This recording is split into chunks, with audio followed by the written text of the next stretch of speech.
苏伟 ，P is 黄昱铭 ，P is 苏裕恒 ，P is 蔡程序 Selby Thank you. Okay. Please. Greetings everyone, we're team 1230 and I'm the team captain Zhenxin Liu and we are looking forward to have a great debate with everyone. Thank you. Each member, please. Oh, okay. And our team member besides me, we have Cai Senfu, Liu Jun, Jie Yangrong, and Su Zhiyu. Okay. Review, please. Hello everyone, our team is 鸡排卡比兽林子媛 ，She is Pendulum, she is she is 李玉玺 she is 郭子杰 Thank you. Let me go to introduce the jury. I'm Haipeng Zhang from National Taiwan Ocean University. Okay, thank you. First, Lin, please. Catherine from the Catholic University. Good morning, I'm Zhong Yilin from National Zhongxin University. I'm Hong Guo from the National Taiwan University. I'm Yang Sanming from TNGS. Okay, thank you. Then the opponent, you can challenge the reporter. 1 minute.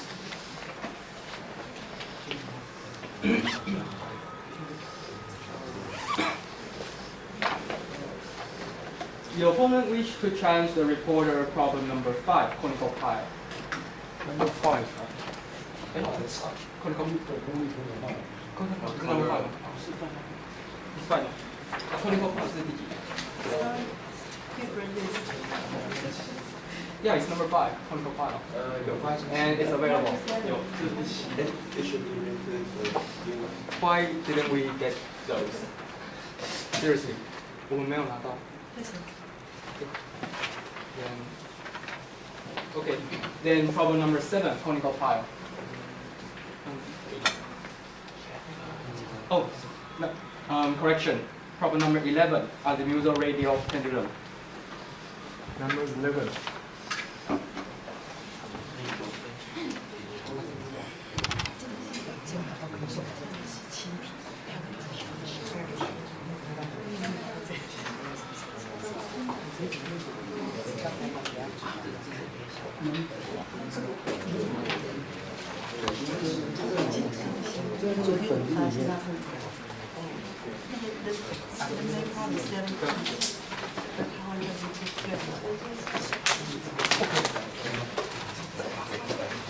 Reporter, do you accept or reject?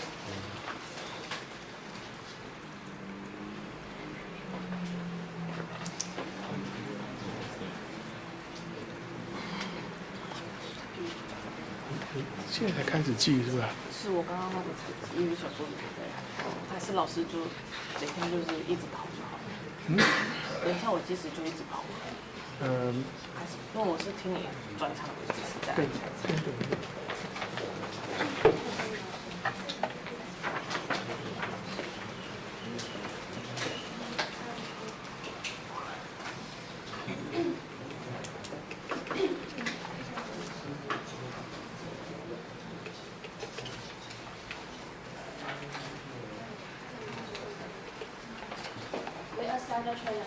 Okay. So each team, please write down the name of the representative on the board.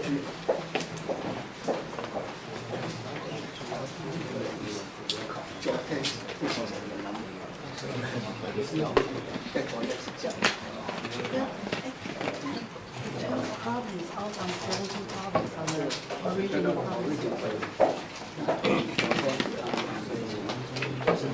不相关的状态是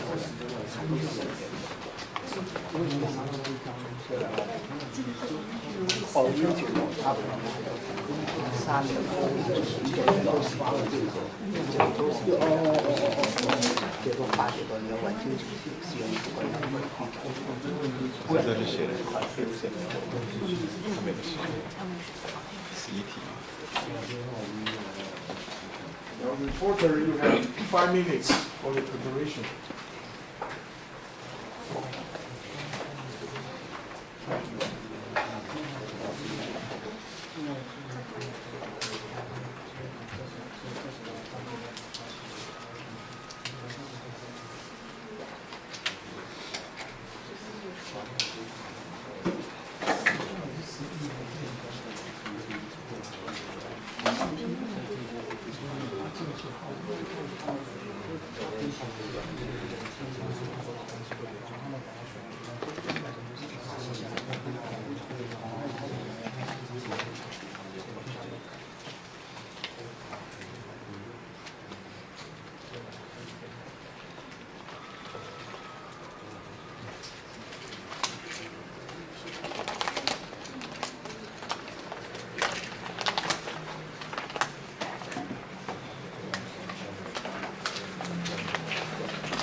我昨天拿到这一张啊。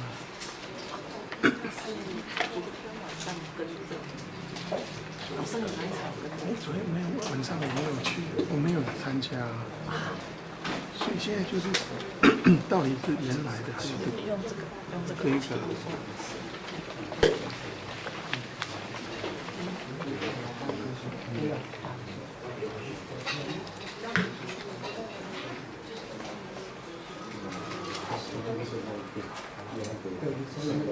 多做，原来就去。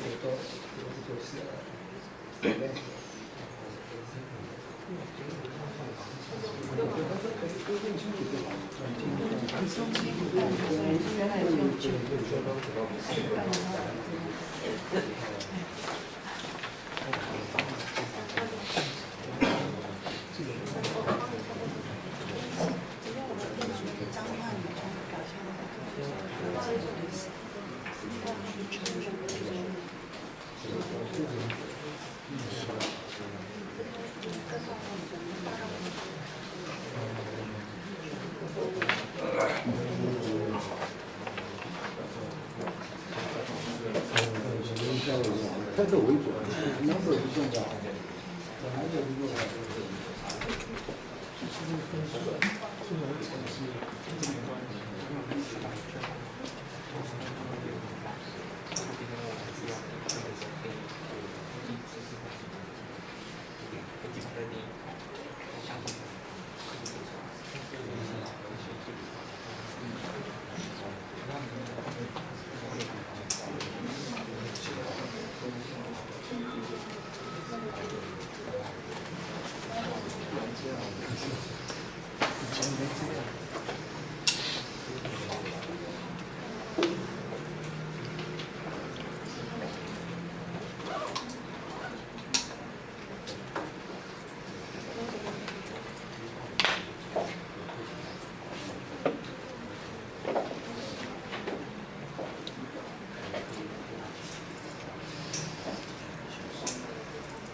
Reporter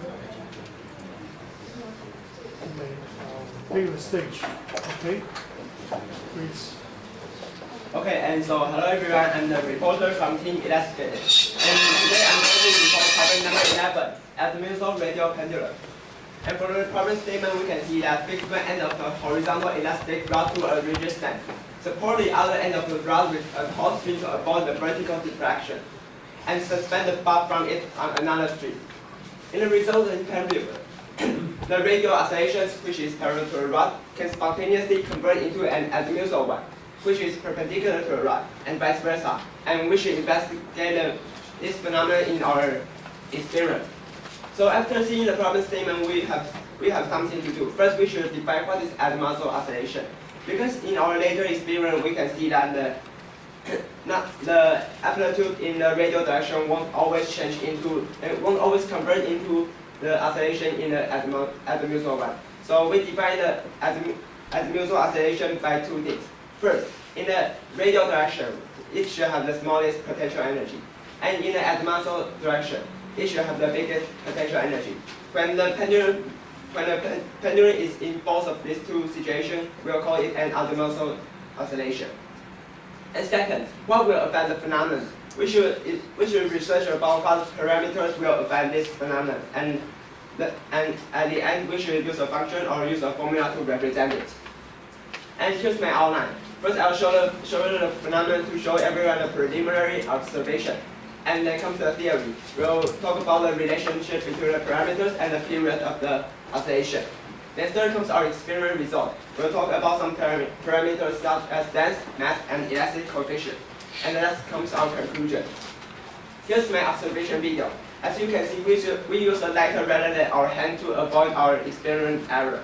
And this video we take it from the bottom of all the device, and then we can get the video without the deflection of the rod. And as we can see, when the time passes, the direction of the oscillation of this pendulum will convert into an azimuth or one. And this is a phenomenon we'll mainly talk about today. Here's my theory. And as we can see in the problem statement that it asks us to avoid the vertical deflection. So we'll simplify the problem into a 2D one. And for a pendulum, the effective force constant of its simple harmonic motion is mg over L. So the acceleration of the pendulum in this direction, in the azimuthal direction, we'll call it the x direction in the later part. The acceleration of the pendulum in the x direction can be represented as this. And it will also affected by the force of the rod, which we can use kx prime to represent it, and we'll get this function. And so after all these two functions, we can know that our acceleration can be represented as this. And in the y direction, the acceleration in the y direction is much more easier because the rod will not affect the pendulum in this direction. So we'll get our acceleration represented as this. And then after get these two functions, we can have our omega in the two directions, which could be represented as omega in the azimuthal one and omega in the radial direction. And after talking about the last page, we can know that it is a two-direction oscillation, which omega in the azimuthal direction won't equals the omega in the radial direction. So we can know that the direction of the pendulum will change during the time. That's why we can see in the observation video that the oscillation in the radial direction will convert into an azimuthal one. And we define the t as this. And this is the amplitude of the amplitude in the azimuthal direction in our experiment. As we can see, when it is smallest, we'll call it an radial oscillation. When it is the biggest, we'll call it an azimuthal oscillation. And the t is the time it will need to convert from these two. And it can be shown as this. And then comes my experiment result. And here's my setup. First, I'll use a ruler to control the elastic coefficient of the rod. And then I have different lengths of string, and I also have different mass of the pendulum. And last, I'll use camera to film the trajectory of the pendulum. And after getting the trajectory, we can use tracker to analyze where it is during the time.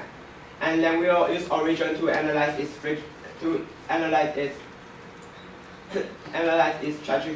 and then we'll get our experimental result. And here's my first discussion about the relationship between the length and the omega. As we can see, the x-axis is the length and its unit is meter, and the y-axis is our omega, which unit is radian per second. As we can see, when the length is increasing, the omega will have a negative cooperation with the length, and our experimental result have the same trend as our theory. And then we use a different mass, and this time it is 31 grams, and the last one is 19 grams. So when the pendulum is heavier, we can see that the difference between the omega in the azimuthal direction and the omega in the radial direction will be bigger, as we can see. This difference is smaller, and this is bigger. And for this graph, it is for 51 grams. The red line is for the omega in the radial direction, and the blue one is for the omega in the azimuthal direction. And this is also the same kind of graph which we use our heaviest pendulum. It is 68 grams. And we can see that both of these four mass of the pendulum will follow the same trend. which is that our length and the omega will have a negative cooperation. And so here's my discussion of the different mass and different lengths. As we can see at first, that the length and the omega will always have a negative cooperation, no matter it is in a radial direction or in an azimuthal direction. And another thing we can see is that the red light here is for 19 grams. The yellow light here is for 31. The green one is for 51, and the blue line is for 68 grams. As we can see, when the mass is heavier, the omega will be smaller, and that is because of this. When the m is bigger, this part will be smaller. That's why the omega in the azimuthal direction will be smaller. And this will also cause a bigger difference between the omega in the radial direction and the omega in the azimuthal direction. And here's my experimental result of different elastic coefficient. And for the axis it is also the length, and for the y-axis it is also the omega. And as we can see, when we have the elastic coefficient of 6.4 Newton per meter, the experimental result and the theory line will still follow the same trend. And then what will happen if we use a shorter ruler, or just means that we have a bigger elastic coefficient? We'll change our ruler to the elastic coefficient of 15 newtons per meter. So sorry. And as we can see, the length and the omega will follow the same trend. And the difference between omega in the azimuthal direction and the omega in the radial direction will be smaller. And this is the graph for 21 newtons per meter. And as you can see, the difference between these two is even smaller. And the red one is still the omega in the azimuthal. And so here's a typo. The red one should be the omega in the radial direction, and the blue one should be the omega in the azimuthal direction. And here's a typo. I'm sorry for that. And so here's the discussion for elastic coefficient. As we can see, this graph is different from the last pages. And for the x-axis, we change the elastic coefficient, and for the y-axis, we change the angular velocity. So for this graph, we'll fix the length and the mass of the pendulum. As we can see, the omega in the radial direction won't be affected by the elastic coefficient. It will be a constant if we change the elastic coefficient. But when we increase our elastic coefficient, the omega will be proportional to the elastic coefficient, which means that when the elastic coefficient is increasing, the omega will also be increasing. So the difference between them will decrease while we increase our elastic coefficient. And here's my third experiment. We discussed about the convert time, which is the time it will need to convert from the radial one to the azimuthal one. And as we can see, this is the graph for 51 grams. And when we change the length to be bigger, the converting time it will need to convert from the radial to the azimuthal will also be bigger. And we can see that our experimental results follow the same trend as our theory. And here's my discussion about the converting time. The time you will need to convert can be shown like this. And the omega in the radial direction is this, and the omega in the azimuthal direction is this. And because we don't have that much time to finish all of our experiments, so we just show the trend we think that it will be in this page. And as we can see, when the mass is smaller, the converting time it will need will be longer to convert from the radial to the azimuthal. And when we increase our elastic coefficient, it will also need a longer time for the pendulum to change its direction of oscillation. And here's my conclusion. In the theory page, we talked about the omega in both directions. And so that we can know that it is a two-direction oscillation, which omega in the azimuthal direction won't be the same as the omega in the radial direction, which will cause the difference in the two directions. And the difference between them will mainly be caused by the mass of the pendulum, the elastic coefficient of the rod, and the length of the string. And we will need to convert from the radial to the muscle or vice versa, can be shown as this. And for these two graphs I've shown in the last page, so as a conclusion, I will say that when we have a bigger mass, which means that when we will change our pendulum to be heavier, and when we have a smaller elastic coefficient, which means that the ruler we use in the experiment is longer or it is softer, we'll have a faster convert between these two direction oscillation. And that's all my report. Thanks for listening. Okay. Now, the opponent, you can ask question to the reporter. Okay. 2 minutes. Thank you, Mr. Reporter, for your elaborate and detailed report. My name is Chen Xinliu, and I will be your opponent for this question. So first, I have a few quick questions for you. So the first one is for verification. You use SHM to simplify your model, right? Yes. Okay.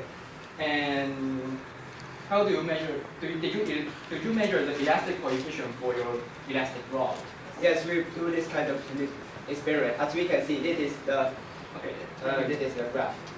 And the problem statement asks us to start the phenomenon by moving the mass as parallel to the axis. So you did start the phenomenon from the parallel position, right? Yes, as in our observation video, we can see that we started in the radial direction. Okay. And are there any other possible parameters that you haven't considered but want to consider in the future? For example, we'll change the elastic coefficient to be even smaller, and I think in the experiment, in the theory part, we didn't consider the damping and the air friction, and these are all the things we can, and these are also the things we can discuss about it in a later experiment. Okay. And so you didn't consider damping or the cause that might lead to energy loss? Yes. Okay. And my final question is that in page 21 or in your later graph, I have for that like this one. Yeah. So this is the theoretical curve, right? Or the experimental curve. Yes, we just use we just use this T to expect what will happen when we change our parameters. Thank you. Thanks. Okay, time is up. And opponent, you have 3 minutes for your preparation.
Opponent, please.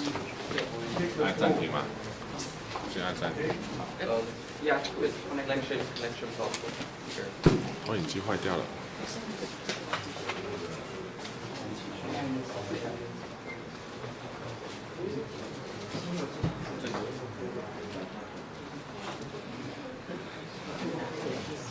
事情多久？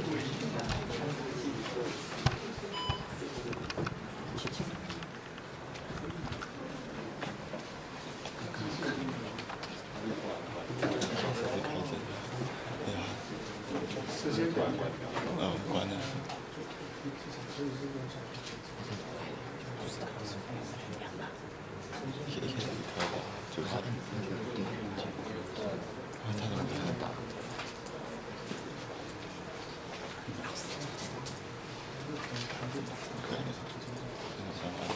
没有，它会要先散热，那 Opponent, please take the floor. 散热完之后，所以它会有一个散热的那个。 It's now 4 minutes. Alright, ladies and gentlemen, good morning. My name is Q from Team Q-30, and it is my honor to be the opponent for problem number 11 as mutual radial pendulum. So first, we take a look at the problem statement. In this problem, we wish to discuss how does a oscillation system with an elastic rod converts from a radial oscillation into an azimuthal oscillation, and perhaps maybe vice versa. We wish to investigate maybe the cause of the phenomenon, or perhaps how different parameters will affect the transition. So first, let's take a brief view of the reporter's report. So in the problem statement, he started giving us an observation video and give us a device picture, which like the one I have given. But I have just a little bit problem with figuring what is the picture at first, because in his picture he draw the bulb with a rotation around an axis. So I have a big problem understanding that, but we eventually come to it. And he then came to a literature report in which he approximated this phenomenon into a simple harmonic motion and stated how different potential energy in the radial and azimuthal state. So he also defined the different variables that he will be using in the future works. But the opponent wished to cast doubt on whether the simple harmonic motion fits into the current situation, which I'll further elaborate in the next section. Next, we did the experimental setup, which is just basically setting up a simple device. But I want to state that although it's simple, it is pretty effective also. Then he analyzed the entire phenomenon by using tracker. And then, but I want to ask the reporter in the next section, how does he measure K in his report? So finally, he gave us his experimental result, how different relation between the omega and mass K and conversion time. And he did have a quantitative study and compare it with his own theory, which I believe that he had a very good match. So I really liked how he sums the entire conclusion into giving us a theory, giving us an experiment, and finally coming to a union where the theory and the experiment match together. So a little bit question there: why use theoretical curve instead of experimental results to compare? So finally, overall delivery, he did explain the cause and give us a detailed view of the phenomenon. And he did give us a lot of analysis of different parameters and a theory. And yep. So next I will go overview of the discussion for the next question. So in your theory, you use SHM as your approximation. So I want to ask, did you get the relation of the force of the elastic force created by the rod equals to k times a constant times the delta x? Because that is kind of like the premise for the SHM. So my next question is, will there be an energy decay, and how would that affect omega? And the problem statement wished us to discuss the phenomenon of a conversion not only from azimuthal to radial, but also vice versa. Did you discuss that? And you will be and I will take a look at experiment setup and result. And thank you very much. Okay. Opponent and reporter, you can begin the discussion. Okay, first of all, thank you again for your detailed report. I really like it a lot. And so first of all, you use simple harmonic motion as your approximation for a theory. So did you analyze the elastic force provided by the rod to be a constant times the displacement? This displacement in our theory. In our theory, we didn't use all of our displacement of that pendulum, because we know that the displacement could be divided into two parts. The first one part is caused by the rod, and because we know that the rod will deform and during the pendulum while it is oscillating. So when the pendulum goes like this, the rod will go just like goes like this. Okay. And thank you. So how did you measure the delta x in this model, in this picture? Delta x, you mean the one in my equation? Because you do see a force that creates a azimuthal. Yes, may I confirm that it is x over x prime? You mean which part? we just measure the x, and we use this function to count out what with our x prime will be like. Okay. And my next question is still regarding the simple harmonic motion. So yes. We know that for a pendulum to be approximating into a simple harmonic motion, we need to make the assumption that the angle of the oscillation must be small. So did you consider this case, and how do you consider it? In our experiment, we know that the angle between the vertical direction and the pendulum is not that small. So we also consider it kind of experiment error in our experiment result. And I also think that's why our experiment can fit our experimental result that well. So you consider that it is will an also be experimental error instead yes. of deviation between theory. Yes, we think that our theory is not that good enough when we do our experiment. And so next, I have asked you in a quick question, and you have replied me that you did not consider energy decay. Yes. So I want to ask, if you do consider energy decay, how would that change your phenomenon? For example, will it change omega r and omega a? I think when we consider the energy decay, and when the pendulum is going, it will be like affected by the air friction, so it will be slower than our expectation. And so when we consider the energy decay, we think that our omega will be it will be smaller. Okay. And so if you have, so in your theory, you didn't consider energy decay. So that means that according to theory, the phenomenon will go on forever. So however, if you consider energy decay, it would not go on forever, right? Yes. So let me ask a question that how would the phenomenon end if we consider energy decay? Will it end with azimuthal or radial, or does that depend solely on time and your initial conditions?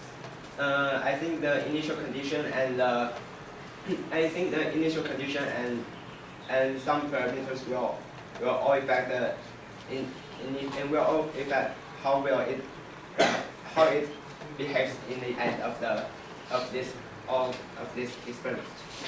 And in the problem statement, they want to ask us not only how does the pendulum can convert spontaneous into azimuthal oscillation, but also vice versa. So I did see that. So did you consider the vice versa conditions? For the vice versa, because we think that the difference between between omega r and the omega in the the omega in the radial direction and the omega in the azimuthal direction. We think that these two will be the step where we didn't consider the energy decay. And so we think because they two are constant, so the time it will need to convert from the radial to the azimuthal, and from the azimuthal to the radial will be the same. But we didn't do it. This is our experiment, so we think that we can also do it in our later experiment to optimize all of our experiments. Thank you. So let me clarify. So you believe that, so you do the experiment by starting the phenomenon parallel to the rod, and you have seen the phenomenon going into radial oscillation. Yes. But you believe that if we start with perpendicular oscillation, you will convert back into radial oscillation. Yes. Okay. And my next question. So, how do you measure the elastic coefficient for different? So, how do you get the different elastic rod? What did you use? We measure the elastic coefficient like this, and for this it is our ruler. Yep. And we'll put and this is our ruler, and we'll put another ruler like in this direction. So we'll use our force sketch to pull this and look at how many force we'll need to make the deformation. And we do some points which is 1 centimeter, 2 centimeter, 4 centimeter, and 8 centimeters. We know that our experimental result and our experimental point may not be that much bigger, but in our experimental result we can see that it like have the same trend. Thank you. And we'll now move on to our next question. Is that you use a ruler as your elastic rod? Yes. So we can see that the ruler, if placed this way, it can go bend left and right. Yes. However, in the problem statement, when it asks us to use an elastic rod, it means that it can not only oscillate on a left side on an XY plane, it can also oscillate up and down. So how will that change your phenomenon? Okay, so in our problem statement, we've seen that it asks us to avoid any vertical deflection. And so we know that we should know that in this direction, and in this direction you mentioned we should have no vertical deflection. And we also use a torque string to avoid it. And we've researched if that we have any motion in this direction. Okay. We can see that we don't have it. And can you go to your experimental setup? Setup, please. Yeah. Hello. Here. Yeah. So you use a mass in your. So the mass you use as your pendulum. How do you measure the center of mass for the bob by using tracker? Because we know that in your next observation, your video. Okay. Video source. Yeah, so because we see quite a uniform bob here, so the tracker will probably have a large deviation by analyzing different parts of the bob rather than just the center of the bob. So how would that? So did you track it manually or automatically? We track all of these points by our hand. We didn't let the tracker to track it itself because we know that the tracker will sometimes track the wrong point when we are investigating its trajectory. So we just use our hand to track the points. And my question for the experimental results, would it be better to use the actual result rather than the theory line you have used? Of course, we know that the actual result is the thing we'll mainly discuss in any physics experiment. But the reason we use the theory than the actual data is that we didn't have that much time. So if we have enough time, we would like to do more experiment to prove that our theory will have the same trend and as our experiment. And just for a quick verification, your arrow bar didn't pass through your fitting line, right? Pardon? Your arrow bar didn't pass through the fitting line, right? Yes, so it just have some. We just say that it has the same trend, and we think that that's because we have some basic factors we didn't consider in our experiment, so it will cause a difference. And I've seen that your results actually deviate from your theory line even more as the length becomes shorter. So can you explain that in detail? We didn't think that it will always happen. Because in our electric experiment, we can see that when the length is bigger, the difference between the theory line and the experiment can also be bigger. So we still don't know why the difference between these two will happen, and we would like to research in the future. Okay. And thank you. That will be my questions. Thanks for your comments. Okay. The opponent, please summarize the discussion. 1 minute. So, ladies and gentlemen, I believe that today we have seen a very detailed report regarding the phenomenon, and the reporter also did an elaborate amount of experiments and compared it with extensive amount of theory, which I really like. However, in his theory, I still have questions regarding the simple harmonic motion and how does frictions and effects like damping would affect his experimental result, because we can, as the reporter stated, it is the main, as he stated, he believes that it is the main cause for the experimental error. And the reporter believes that the phenomenon can occur both from azimuthal to radial and radial to azimuthal, but he didn't did one of them, and he believes that it can be done vice versa without experimental, and he okay by report. Thank you. Okay. And reviewer, you can ask question to the reporter and opponent. 3 minutes.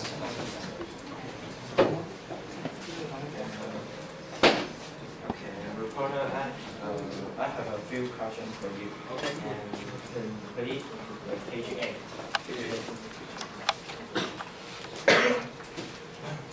Yes. I would like to know what is the unit of this picture. Oh, the unit for this picture for the x-axis, it is a time, and when the time passes, we know that the oscillation in the azimuthal direction will be bigger, will change. And for the y-axis, it's a centimeter of the pendulum in the azimuthal direction. Okay, and please, page 12. Okay.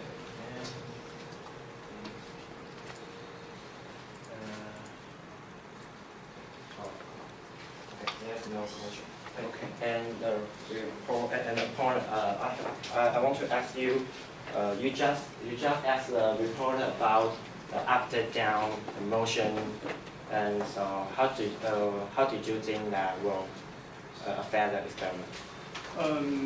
I believe that if we do consider this into account, I think that we need to consider probably a second dimension of oscillation. So I didn't do the question myself, but I believe that we will probably make the trends more complex. And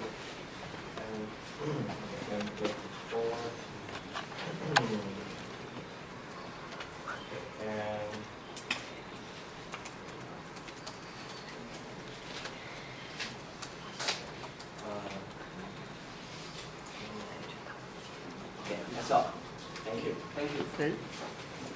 The review, you have 2 minutes for your preparation.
please take the floor.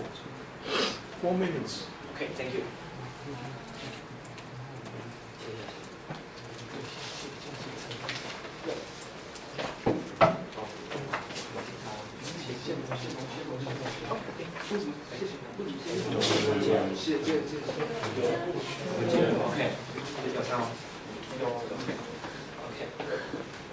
Okay, hello everyone. My name is郭子杰. Sorry. And our team name is F-鸡排卡比兽. And this is a metal radio pendulum statement. Okay. And then there are the reporter pros and opponent pros and cons. And reporter is good at illustrating, and the speech is in detail and the voice clear as well as loud enough and blunt. And it has many parameters. And opponent's pros is the stage performance is fascinating, and it has fair question.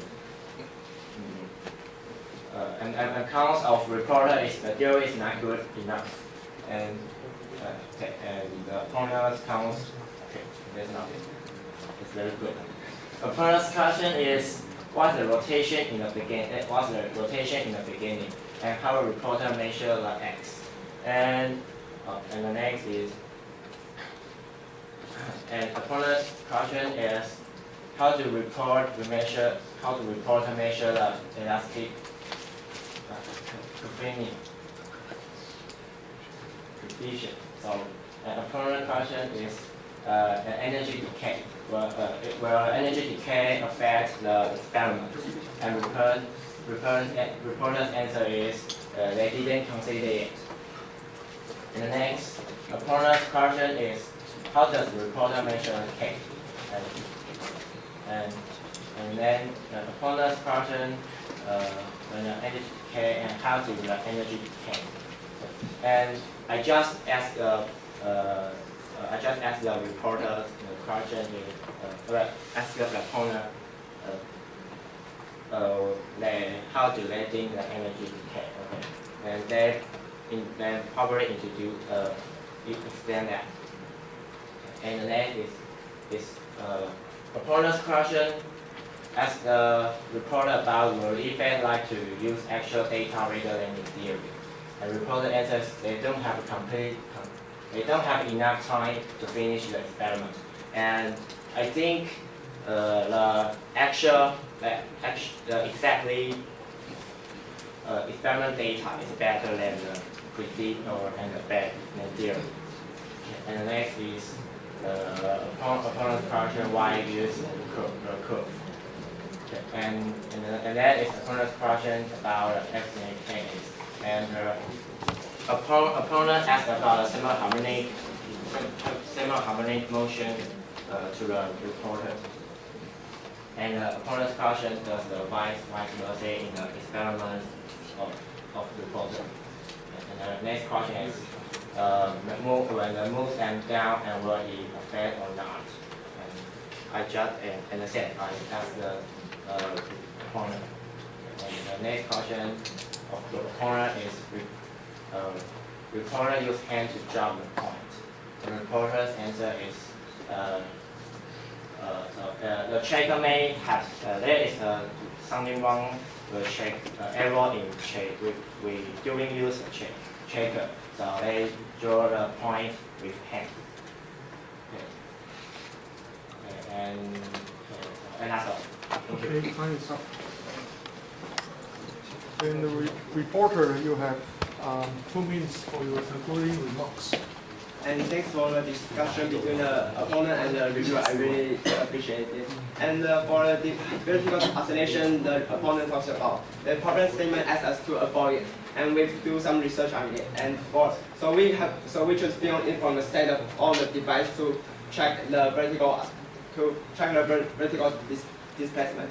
And the blue one, we do this experiment without the string, because we know that the ruler looks like this, so its vertical will have a small direction.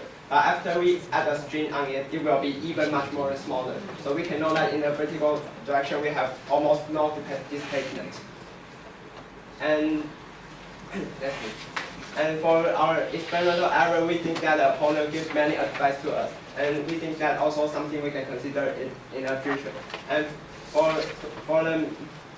the three things that will mainly affect our experiment in the theory is that we didn't consider the damping, friction, and the big angle of simple harmonic motion. We think that all of these three will affect our experience, so that our point won't on our theory line.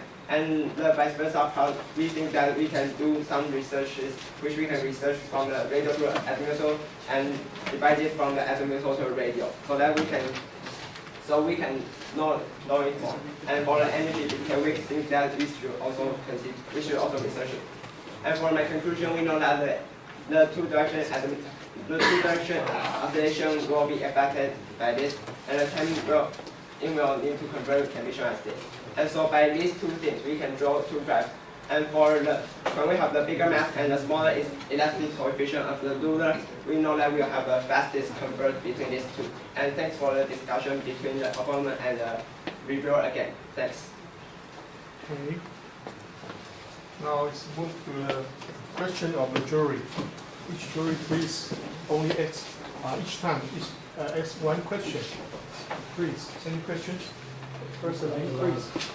Okay, one question is, I have a question for the reporter.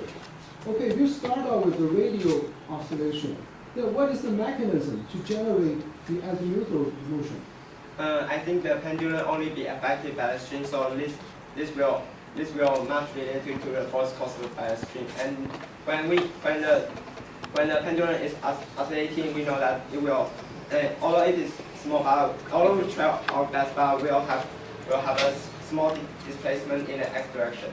So I think that's why the pendulum will have a azimuthal oscillation.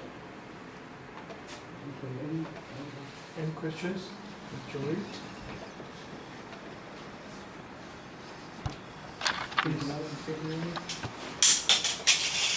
Okay, in your formula, since you have done a lot of theoretical investigation, in your formula for omega squared, that I need a G over L is for simple harmonic motion. But obviously the amplitude of your valve is much more in small angle. Yeah, could you explain the validity of using a simple harmonic result for a large angle oscillation? Because we know that when it is small angle and in the reference we know that maybe under 5 degrees, we know that it can be represented as this. But in our experiment, we know that our angle is much bigger than 5 degrees. So we consider that it will have an effect to the theory line, and that may also because and that will also cause why our experiment is different from our theory. Since your emphasis is on the theory, but I do not see any coupling between the two perpendicular motion, then how do you get your conclusion? You mean the coupling term between the radial oscillation and the azimuthal oscillation? I do not see any coupling in your theory. That's what is coupling. I don't. Okay, when you start out with the radial direction motion, yes. But it turns out you have a perpendicular oscillation as well. That yes. means the two orthogonal motion has a coupling. Otherwise, how do you generate one from another? Oh, you're asking why will this convert from the radial to another? Theory, I don't see any coupling. Then how do you generate a perpendicular motion from another? I think that's because when we release our device from here, and there will be a deformation. There will still be a deformation even if we start from the parallel, because we know that our experiment won't be that accurate. And so when it has a small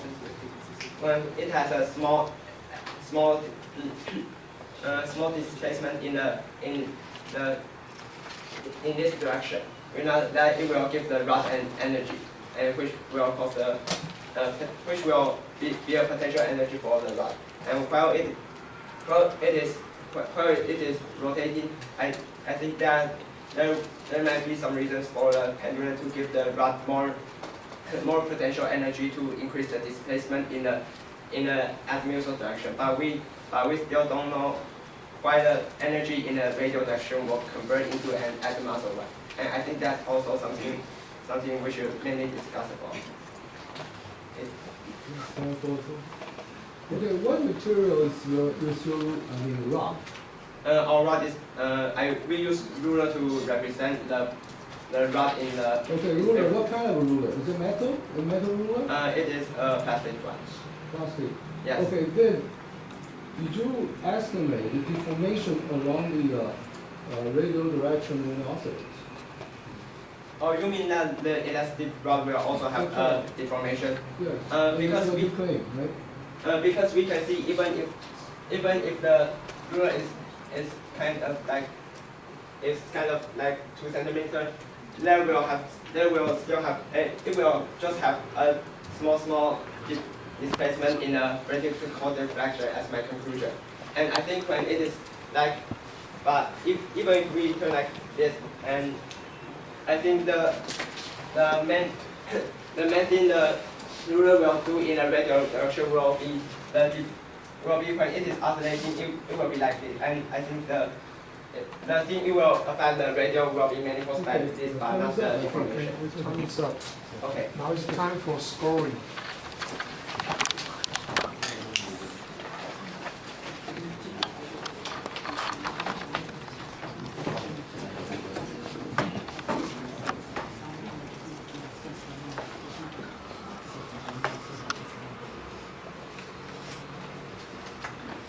Okay.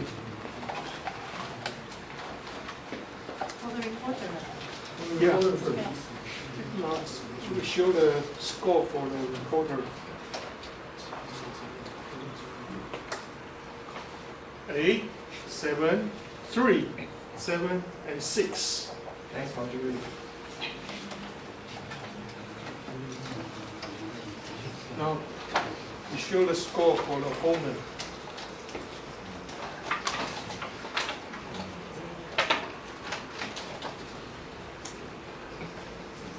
Seven, 9, 7, 8, and 9. Thank you. Show score for the reviewer.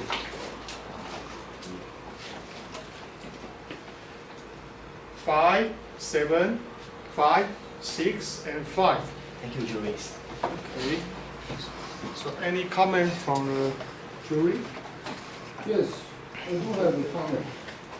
I think that there are two major shortcomings for the reporter. The first one is you did not make sufficient investigation to the phenomena as the problem said. Second, your theoretical analysis is oversimplified. And the biggest problem is there's no coupling between the two orthogonal motion. That's my opinion. Okay. Thanks for the jury, for the reporter opponent review. The fight is finished here. We have 10 minutes coffee break. Okay, thank you. Please challenge the reporter. 1 minute. Okay.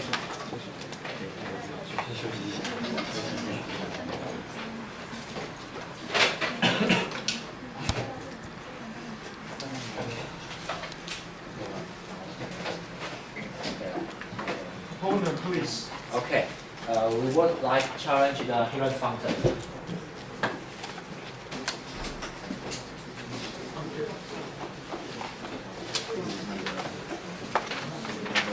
Which one?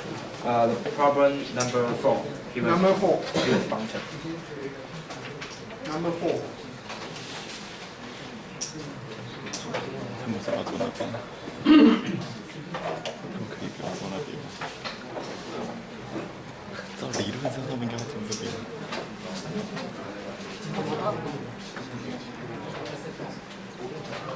The reporter accepts the challenge. Okay. So each team please write down the name of the representative on the board. Please.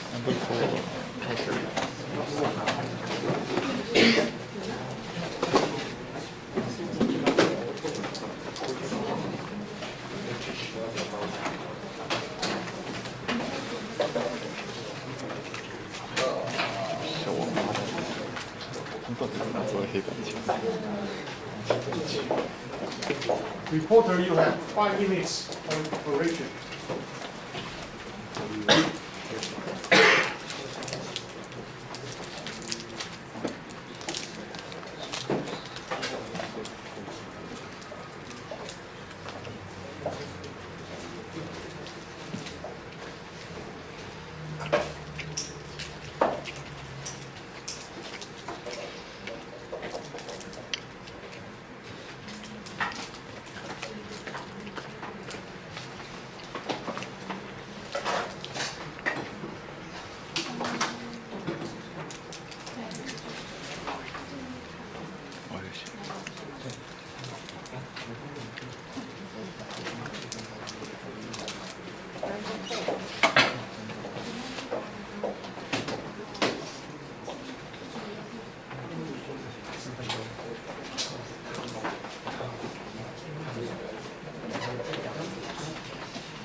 begin your presentation.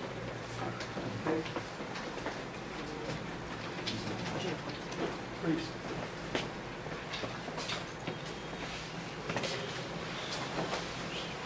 Hello everyone. Hello everyone. This is my honor to be the reporter of the problem number 4, Heller's function. My name is Su Zhi from the team 12 to 13. This is my outline. First, I will introduce the problem about the Heller's function. What is Heller's function? And the second, I will do the preliminary investigation, explain how the functions work and the theoretical attempt, and do some maybe explain what the parameters would affect the height of the water jet. And of course, in the fourth section, I would do the experiment and show you my experience setup about the Heller's function.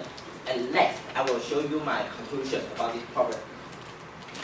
Okay, let's take a look at the problem statement first.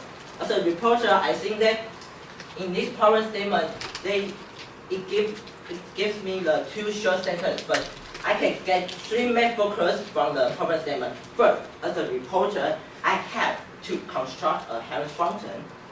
And second, main focus, I have to explain how the function works. And the third, I have to find the parameters that affect the height of the water jet, then the function spread out. So next, let's do the preliminary investigation. Just like the problem statement said,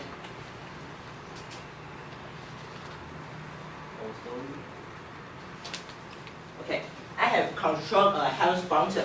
As you can see, when I pour the water into a function, the water will spread out of function automatically. And how does it work?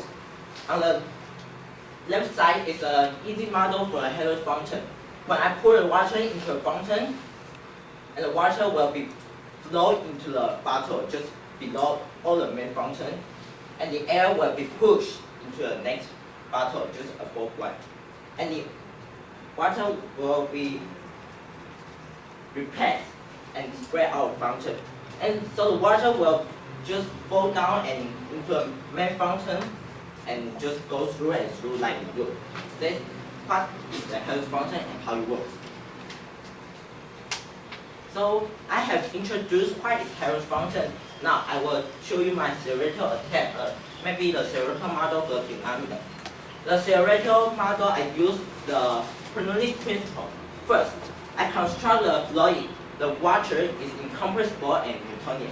So we can get a pressure difference between the 2 bottles. Yes, you can see the low GH2 minus low GH1. And from the Pendulum principle, I got this equation. On the left side, the total energy equals to the right side. Yes.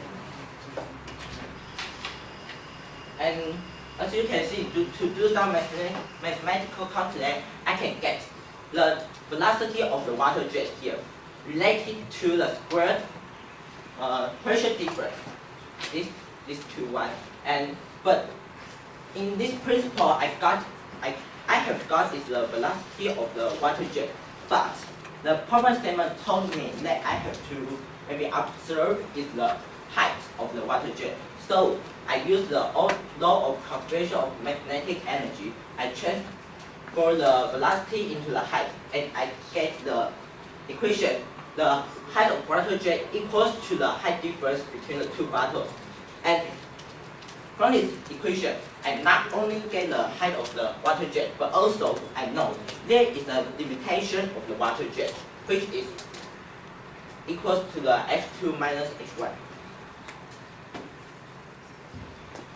And this is my optimized theoretical model, because in the traditional one, which I think is constructed by the Asian Creek, it was just a little complex. So I spread the spread out pipe and the input bottle, just as you can see. So I can observe the spread out water jet easily, and I can just use tracker to check the height of the water jet. Alright, so I have do the theoretical attempt. I know the height of water jet related to the height difference between the 2 bottles, and now I will do the experiment. As you can see, this is my experiment setup. There is a yes, you can see there is 2 bottles and pour into the water pour into bottle, and you can see the water will spread out here. And the main parameters I changed in this experience setup is the drop height of the water and the pipe diameter. And as you can see, this is my experience result. In this experience result, I discovered that the water jet spread out. The height of water jet was separated in 3 stages. In first stage, the height of water jet was climbing, and in the second stage, it will be stable and just mention the limitation of the water jet. And on the third one, when the whole fountain is out of the water, and so the water jet will just fall down. But you can see, in the stage 2, also in the trend, you can see the height of water jet it seems like it's stable, but there is still the oscillation of the water jet, because you can see in this video, when the water jet spread out, you will just you can see separate it out and fall down. So it will be some oscillation of the water jet.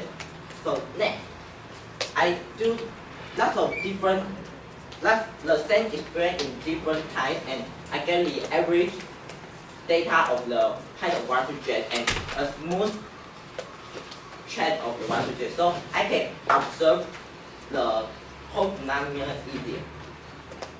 And yes, so in this picture, I show you that I have defined the some physical variables that I will discuss next.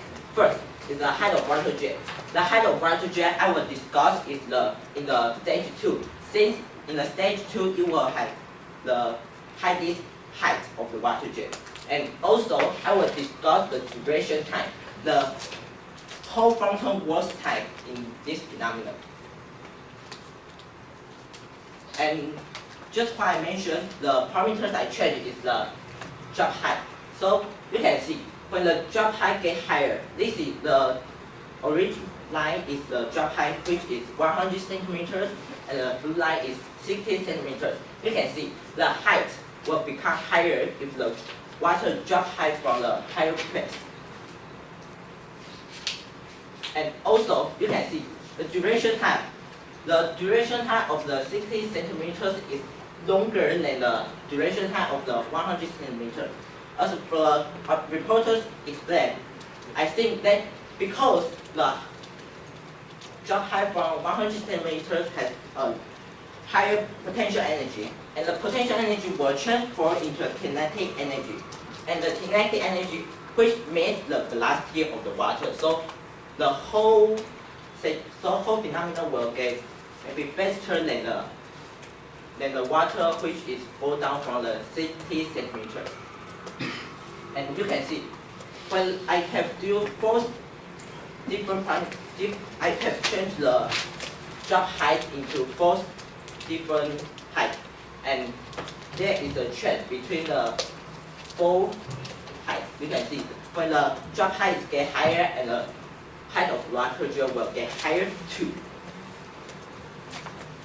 And from this experience, I not only discuss the height of water jet, but also I measure the spread out water. You can see when the drop height is 60 centimeters, the spread out water is about 350 more. But when I increase the drop height and the spread out volume will decrease. But when this phenomenon appear, for my explain, I use the Hagen-Poisson equation, which told me that the volume flow rate is related to the pressure drop. And when I mentioned the flow rate of 60 centimeters is lower than the flow rate in 140 centimeters, drop height of 140. So the pressure drop, this one will get higher than this one. So the water which spread out will be smaller.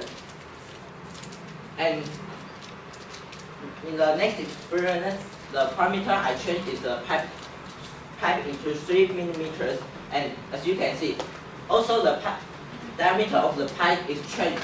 The trend of duration time, the 3 stage, and the height of water jet will just maintain. And I discussed the difference between the pipe diameter. You can see this, the blue one is the diameter, is the pipe which diameter is 66 millimeters, and the orange one is the diameter which is 3 millimeters. And in the small pipe, the resistance will get higher. So you can see the duration time will increase and the water jet height will decrease. So from the conclusion, I have do you can see the relationship between the drop height and the duration time. When the drop height is get higher and the duration time will get smaller, and the drop height get higher, the water jet will get higher too. So this is my whole conclusion about the Harris function. First, in the ideal situation, just why I mentioned the Pendulum principle, the height of the water jet should be the height difference between the 2 bottles. And if I increase the H1, which means to the drop height of the water, and the water jet here will increase. And the third, if I decrease the diameter of the pipe, the duration time will increase and the water jet height will decrease. And this is all my report. Thank you for listening. Okay. And opponent, you can ask question to the reporter. 2 minutes. Thank you. And thanks for reporter's presentation. And I have a few questions for you. Okay. My first question is what is the definition of function to you? Which means you can see the function maybe in the part and this you are square that this and the function is like this. So what is the definition of function? Well, the water will be spread out and get higher, but it will be a limitation of the height of water jet, so you will just fall down. Okay, so it means the fall down. Okay. Yes. And does your experiment device is your experiment device is work forever? Oh, no, it won't work forever. Okay. And the phone and when you carrying on this experiment, did you use the same bottle? Of course, as you can see, the bottle I used, the which container module is 1.5 L, and yes, you can see the bottle is the same. Okay. Our position is too far, so I can really see that picture. And I see that this bottle is now perpendicular to this. Is that this affect you say that the pipe is not a vertical one, just not a straight. But if I get from the previous principle and okay, so no, you won't affect. Okay, time is up. Opponent, you have 3 minutes for exploration.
它的位置。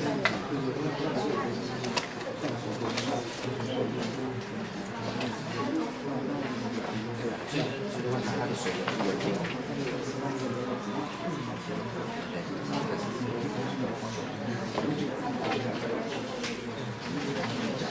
忘了之类。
Okay, now, opponent, please take the floor.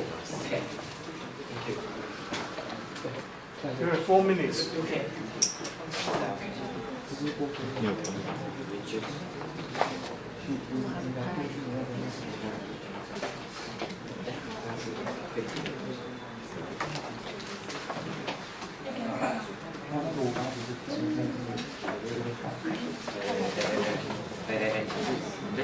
You begin your presentation. Yes, wait a minute. Thank you. Sorry, excuse me.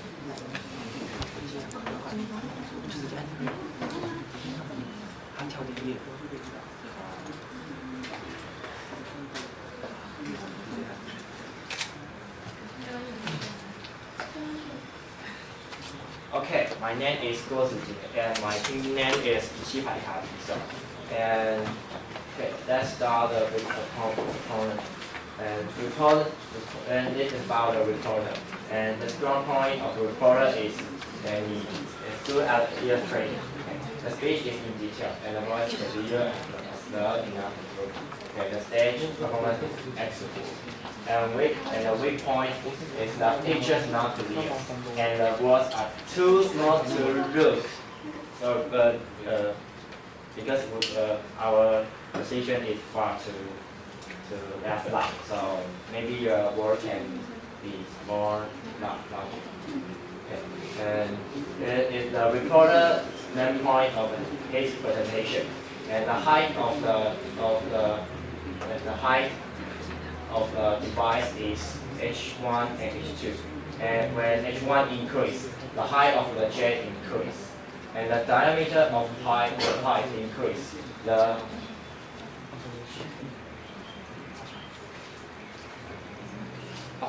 direction. Okay, the direction time increase. Okay, and then it's my question. Right? Oh. No.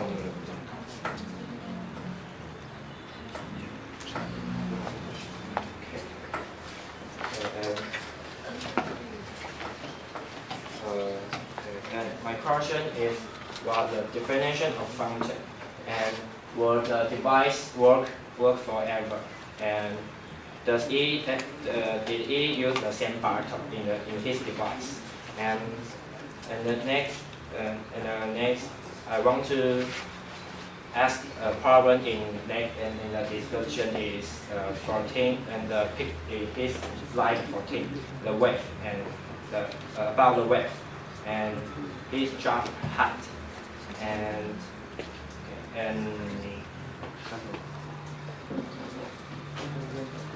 okay, and at the page 14 of his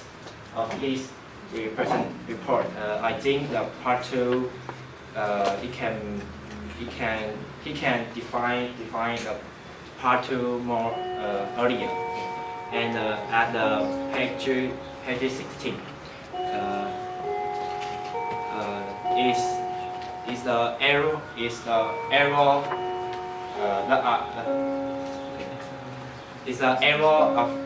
of oscillation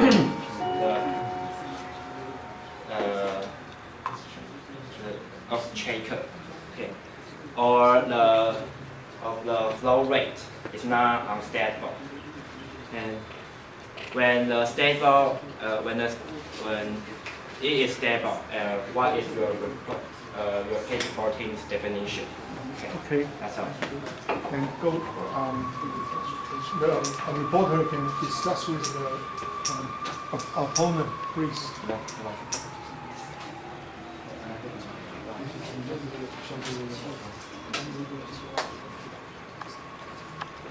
Okay, thanks for the opponent, but you haven't shown me your result, so just repeat it. Okay.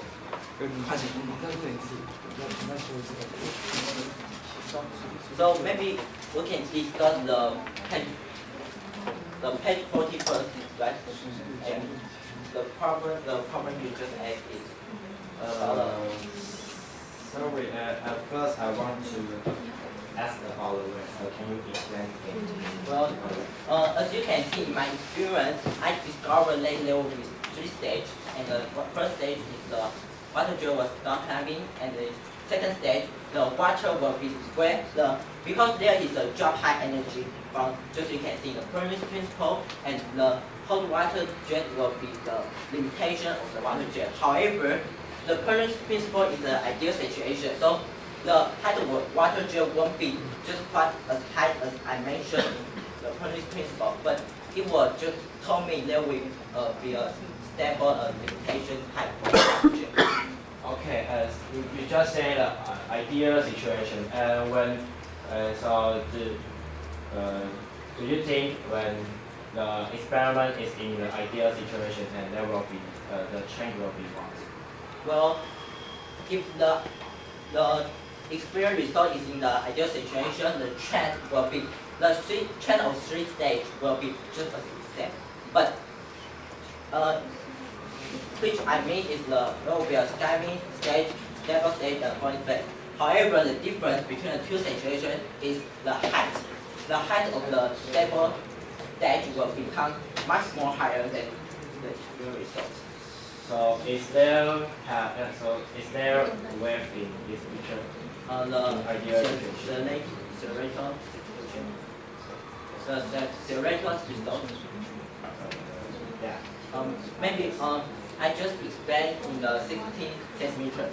The theoretical result of the 60 centimeters, the height of water jet, maybe it should be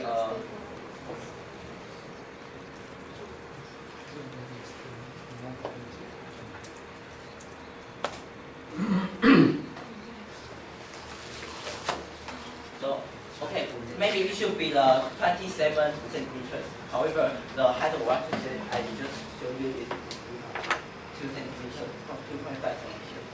Okay. And let's go back to that just the previous picture. Okay, you say here the water jet is 60 The drop height. Drop height. Yes. So there's where to the drop height is here. Here. Yep. Yes.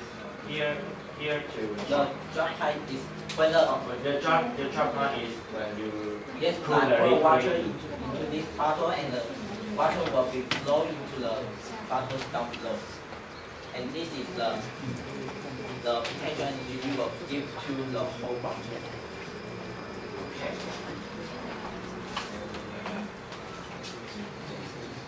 And I want to ask if is the flow rate constant? Well, is the flow rate constant?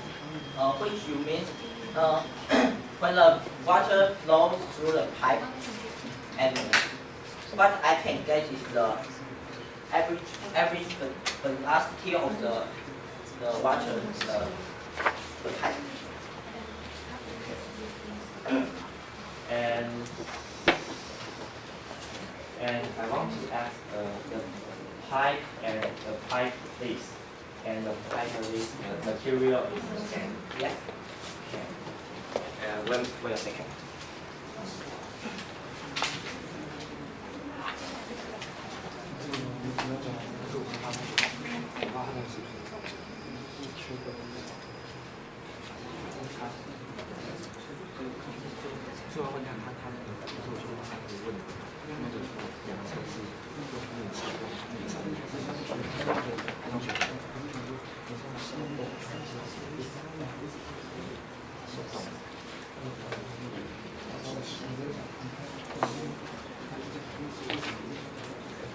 And may I see your page 16? Okay. And how do you measure this? How do you obtain this chart? Obtain means how did you get this chart? I use the software which calls the tracker to check the height of the water jet. Okay, so when you use the checker, is there any teeny error in this experiment? When you use the checker, and is there any tiny error in the experiment? Oh, yeah, it will be just a little bit, but in this situation, I think we can just Okay, and I have a question about, do you consider the air pressure? Air pressure? Yeah. Which air pressure do you? I want to ask the air pressure in this bottle and this bottle. Well, when the water drop down in this bottle and this air in this bottle will be pushed into the next bottle just above here. So as a report, I think the whole function is worked by the air pressure. Okay, and means have you calculate the number of air pressure? Oh, to be honest, no, I haven't calculated the air pressure of the. Yeah. Okay, so did you think that will affect your experiment? Did you think you didn't calculate the air pressure, and so did you think the number of the feet of air pressure affect the experiment? So it means what I just said, the air pressure is the cause of the whole function. Yeah, okay, fine. And my another question is when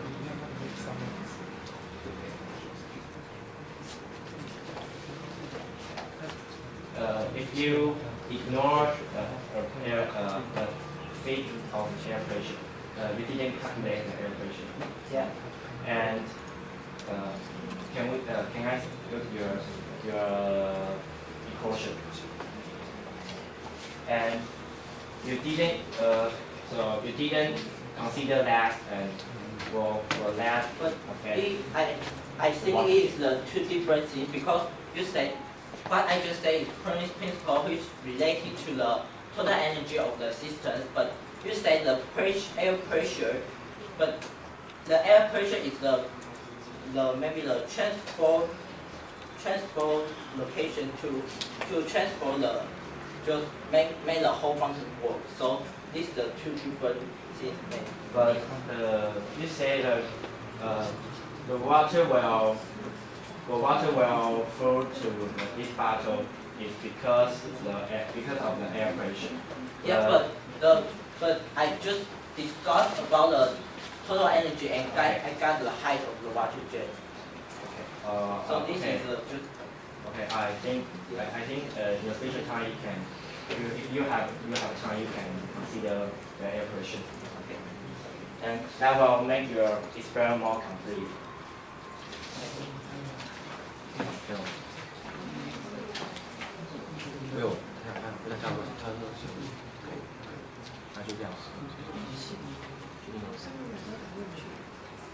Okay, thank you for the report, and that's all. Okay. And opponent, you can summarize your discussion. 1 minute. Okay, we just talk about the air pressure in the experiment, and the report is the main point of reporter is that they didn't consider that because they focus on the energy and they focus on energy and then.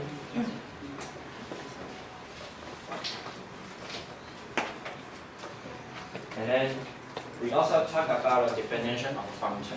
And reporter's definition of function is when the water spray out of the pipe, and that means the function. Okay. And I also asked about will the experiment device work forever? And reporter's answer is no, it won't work forever. And okay, sorry, time is up. Thank you. So the reviewer, you can ask question to the reporter and opponent. Okay, so please reporter to page 18. Yes, as you can see that the red line and the blue line, they change about 18 centimeters. And the why does the height only change 2 centimeters? Since that it should be changed 18 centimeters since in your theory. And for the opponent, why do you think that when they change 18 centimeters, that they only change 2 centimeters? It's the same problem. Yeah, well, the drop height, the drop height will cause the low rate of the water, and the drop height of the you see the 140 centimeters is higher than. I mean, why does that? Yeah, so the velocity is get higher, the friction in the pipe will get higher. So the energy will just get loose. Did you mention the friction in your theory? No, the theory I just used is the ideal situation. Okay, so that's is your height, real height. How much different is your real height and your theory difference? Well, so to be honest, I just haven't considered the theoretical result and the experimental, but the trend of the height is the so same. For both opponent and reviewer, how do you think that the viscosity will change? Since if you use the water and the glue, your theory, they will be the same. So can you repeat the question? What will happen if you use glue and use water to So you say there's different material in the pipe. well, about the viscosity, I think that just how you said, the glue is the viscosity is higher than the friction between the fluid and the pipe will get higher. So the whole drop of the pressure will get higher too. Okay. You say use different. The higher viscosity, how will it change?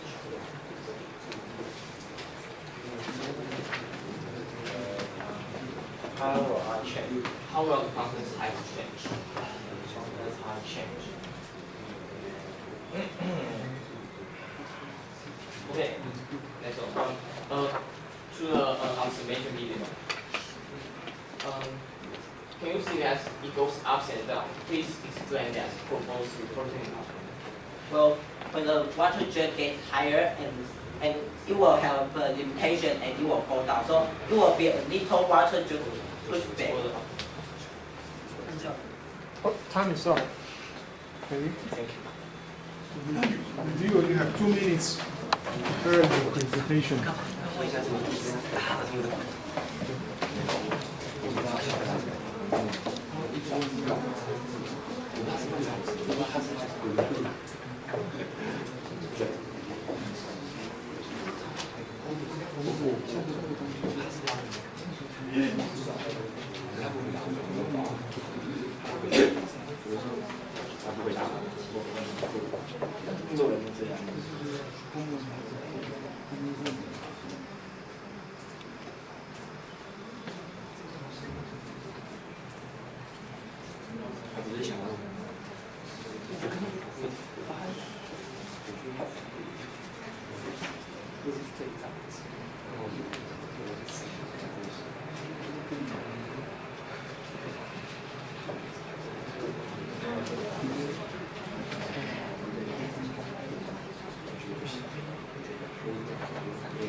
Can reviewer please take the floor? So, okay, on jury's distinguished debaters, there was a great discussion. So let's get to the problem statement. Construct the Harris function, explain how it works. Investigate how the relevant parameters at the height converges. So we should mainly focus on how this works and the relevant parameters at the height converges. This is the reporter's outline. First, he talked about the investigation, that is the video, and he has a clear video.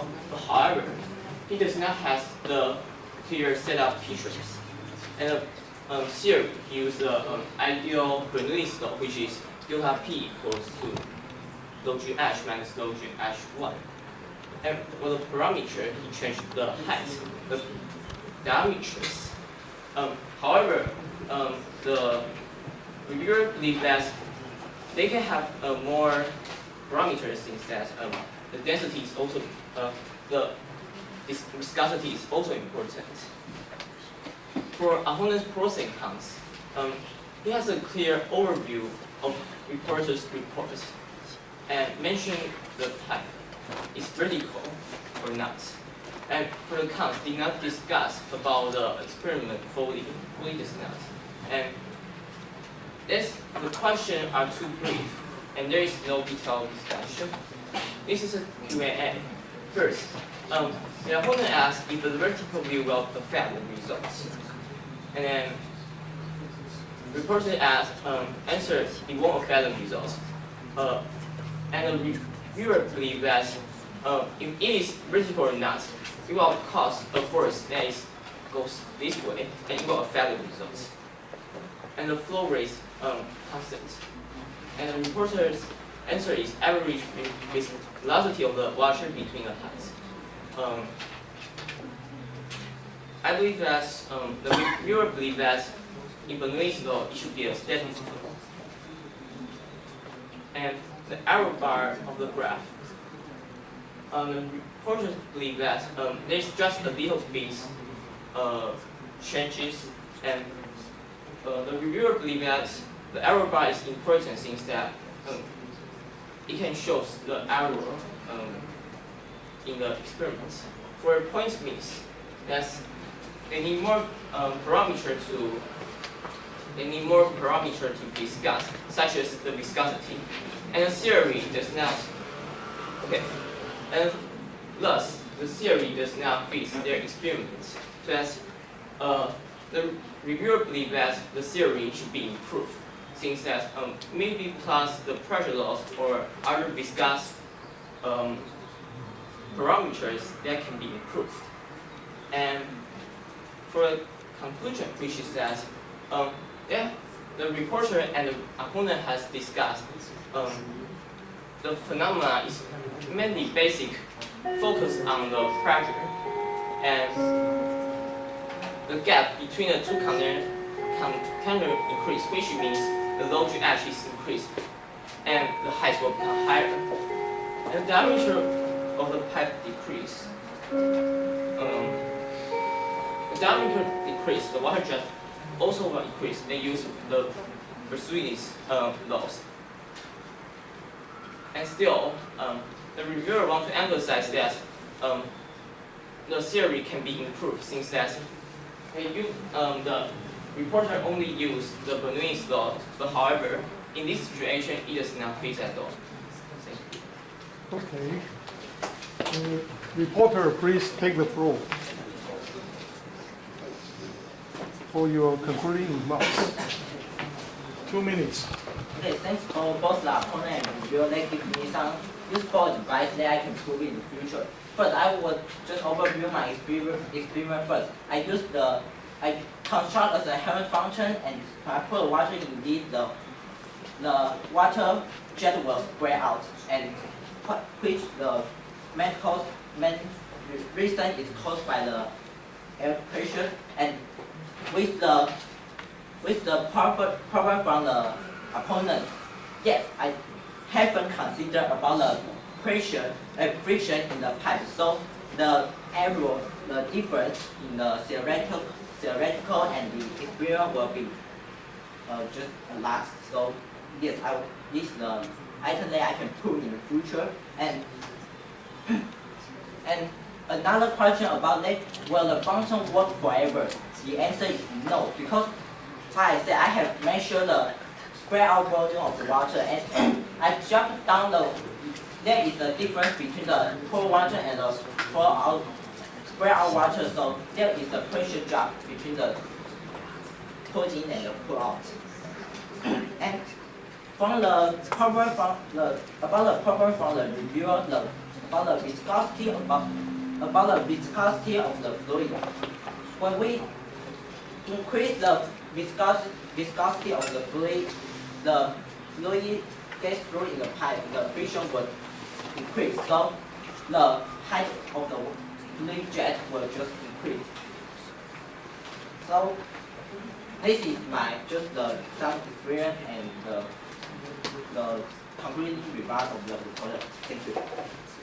Okay. Now it's time for the question of the jury. Any question from the jury? Professor Lee, please. I have a question first for the reporter. Okay, you quoted the Bernoulli's principle. Yep. However, that principle is valid only within the same fluid, right? However, the fluids or the water spread out of the nozzle, and the water comes down. There's a big air column in between. They don't belong to the same fluid. Then how could this apply? Well, I think that the Bernoulli's principle is according to the initial condition and the end condition. So and also the Bernoulli's principle used in this theoretical model that I got from the reference in the So I just do some research and from the reporter's opinion, and I got this conclusion. So my point is, Bernoulli's law, Bernoulli's principle applies only to the single fluid. Okay. Please. I'm on a mission of being the bad guy today.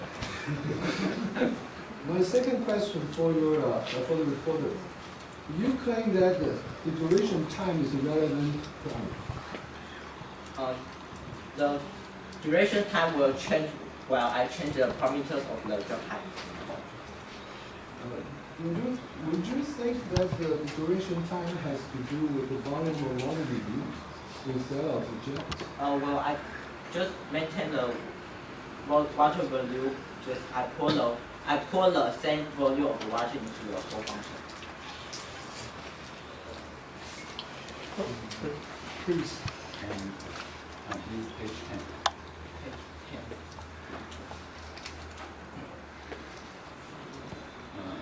In your experiment, you say the water height is the H2 minus H1, right? Yep. I wonder that the H2 is from the bottom of the bottle or the water level? Well, I got you. Maybe I think I got your point because there the pressure drop. Okay. I mean, when the experiment is during the process, the water level will change. So your H2 minus H1 will change. Yes. But So in your model, I don't see the concern so about this. in my experience, I have to have a part of line here, and I just spread out the water. Just make sure that there's always a water fall onto this level, so the water level wouldn't change in this system. Just I make sure that the water will be stable and flowing from this level. But Just even lower, right? Lower. It will get lower. if it will get lower, it will be the final situation. And during I pour the water into this pot, and I control the water just filled in this one, in this level. So you mean you measure at the initial state? Yes. Okay. Any question? Professor Lee? Yes. In your record of the water jet time, we saw a lot of fluctuations, right? So you take average. Yep. But obviously, in your scale, you have a huge error bar. Then, what would you say about the error? Because as a result, you got a straight line. But how do you determine the straight line like this or anything else within your error bar? I do different types of experience, and I get the average of the stable this part. Yeah, but still you have error. But if I get the average will just be. Okay. So any question, jury? Just a quick question. How will you consider to drop a small amount of detergent in your water? How will it affect your result? Detergent, the substance to wash your clothes. So what if I add this one into the fluid and how will it? So first I have to consider if I drop just you mentioned into this fluid and the viscosity will increase or will change or not, and just I can consider the friction, the drag into the between the pipe and the fluid. Okay, thank you. Then it's time for scoring the jury.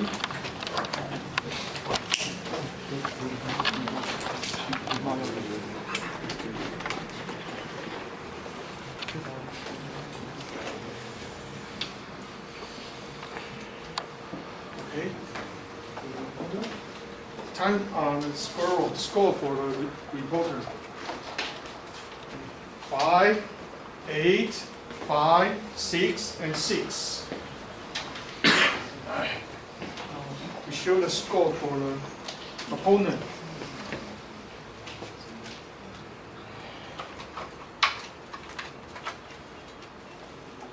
Five, 5, 6, 5, and 6. Thank you, juries. I'll show the score for the review.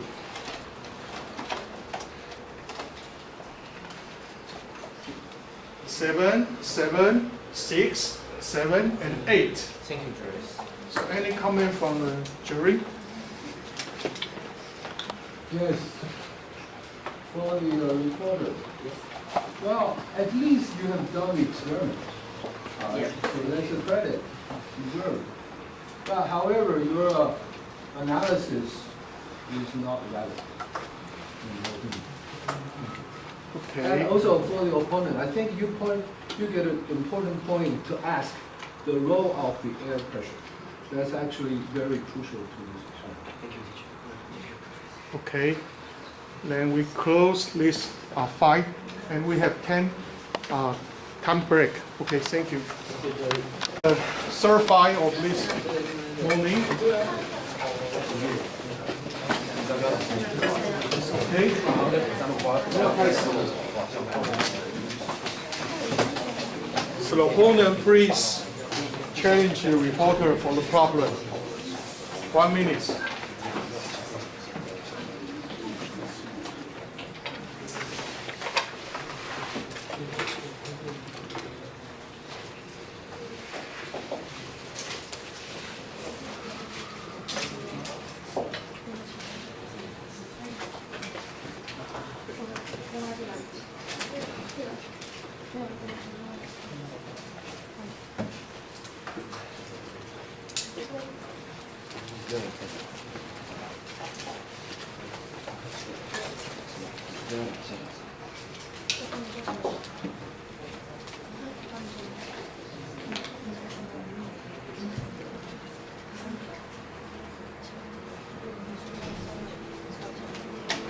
We're going to challenge problem number 10, waiting time. Number 10. Number 10? No. Problem number 13, waiting time. No waiting time.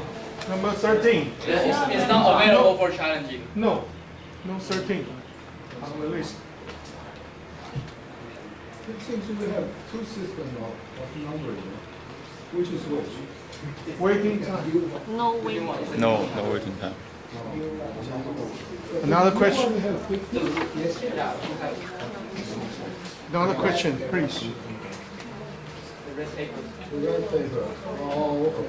We'd like to try problem number 12, theory function. Number 12. Okay, we accept it. Okay.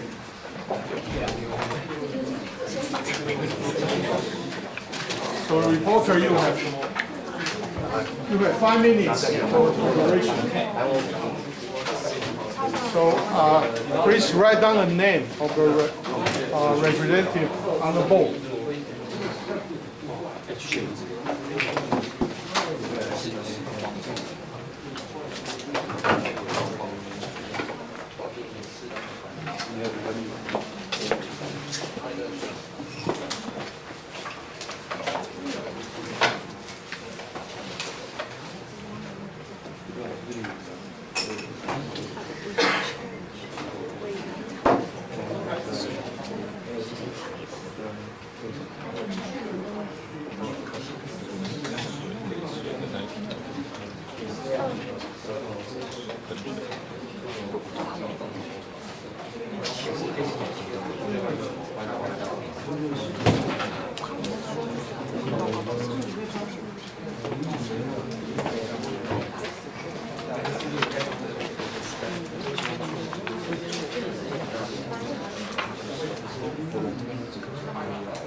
对吧？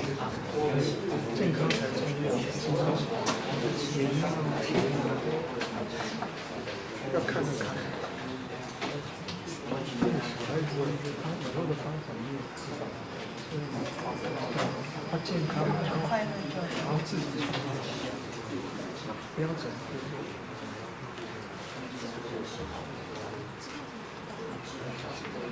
不要学坏的，对不对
？This is how to get X another space.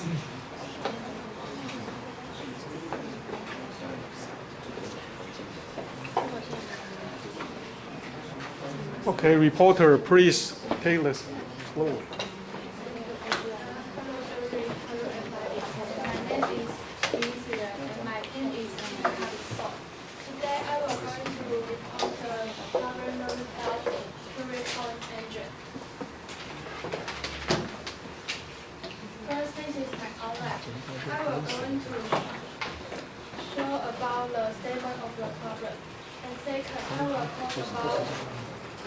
What I have done for this problem and what I do for this problem.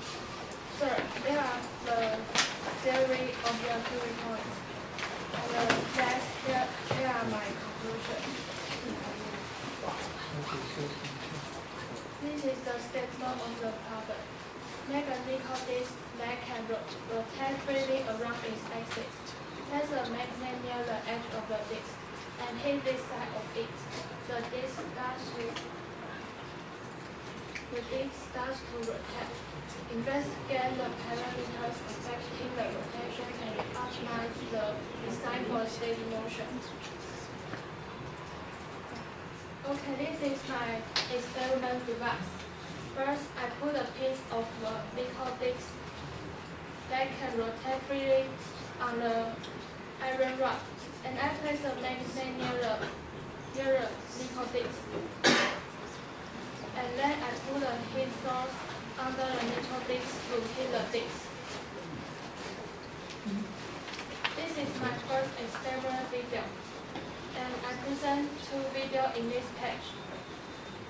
They come from the same video. The left video is the beginning of the rotation, and the left is done after 1 minute. Let's see about the video.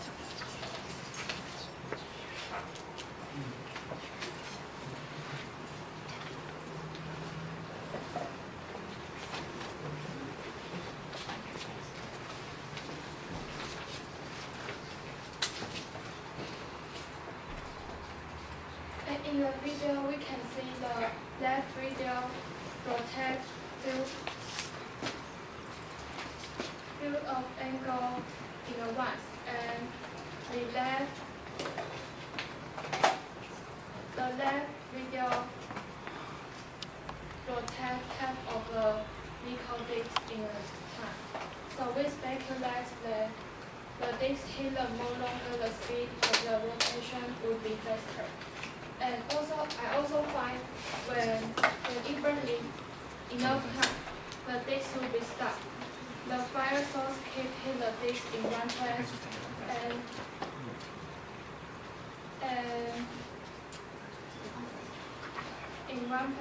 at the same time in the other side is cooled off. For a time, the disc rotates again. And this is my second experiment video. I changed the fire source. Respectively is candle and alcohol lamp.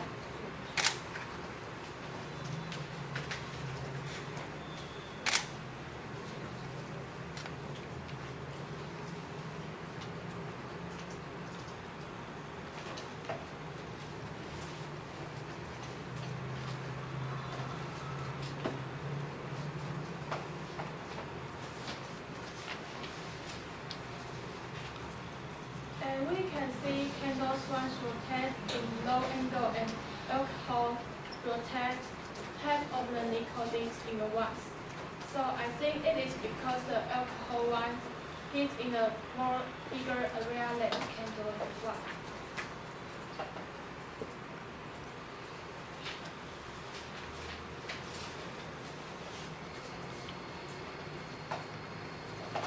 And then I change the radius of the disc. And one is 1 centimeter and the other is 5 centimeters.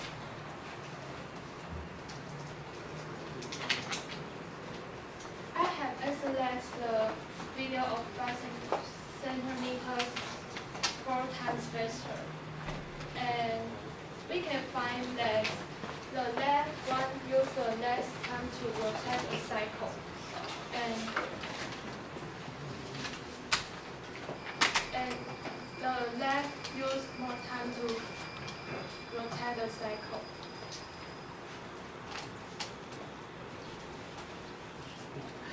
Okay, I think it is because compared with 1 centimeter, the 5 centimeters fitting area is smaller. So the 1 centimeter one experiment can rotate one cycle faster than 5 centimeters. Okay, let's talk about the theory of this phenomenon. Like all materials, the nickel is made up of atoms. The atoms is made up of XS magnets mostly due to electron spin. So we will just think of the whole atoms as magnets.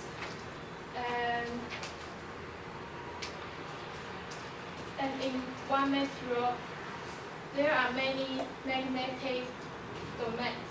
In different domains, has different direction of magnets. This phenomenon called paramagnetic.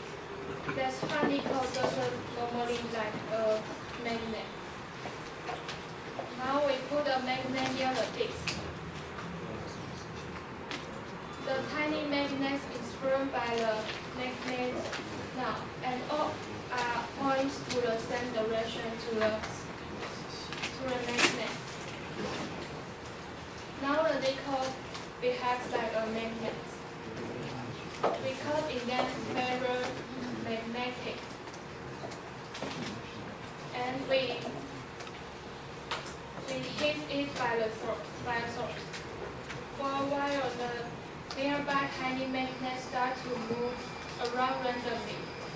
At one moment, all of the tiny magnets reach nearby the fire points in different directions. That point is called Curie temperature.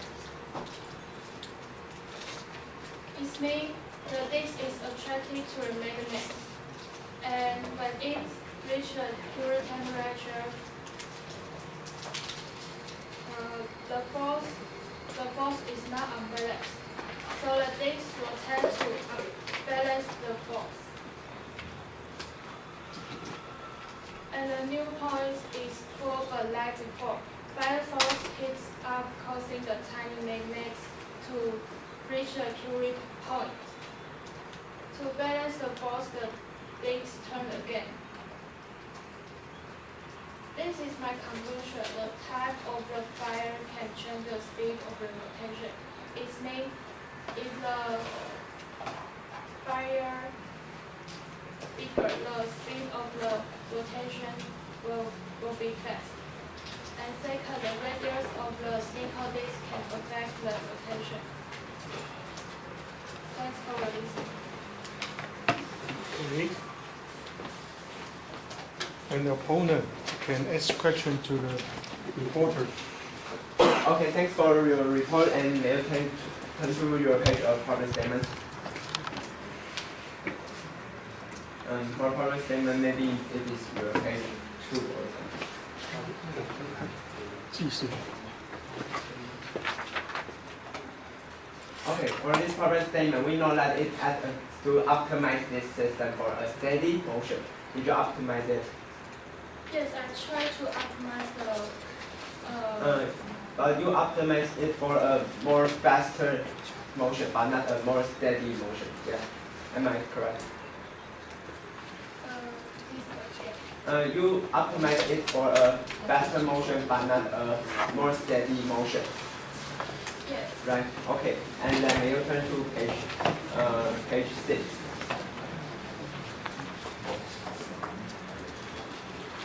Okay. For this part, you consider the reason the alcohol that will be the engine use the alcohol that will be faster than the candle is because that the area of the alcohol and the area which is over curie point will be bigger than the one than the last one. Yes. Yes. Okay. And then for your page number, maybe your next page. And you consider this is also because that the area which is over curie point of the right one is smaller than the last one. Yes. Okay. And then for your theory, it may be page 15.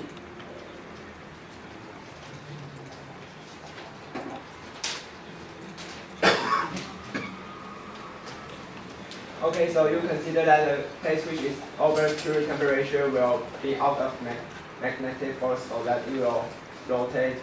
For this picture, it will rotate clockwise. And for your picture, it will rotate clockwise. Yes.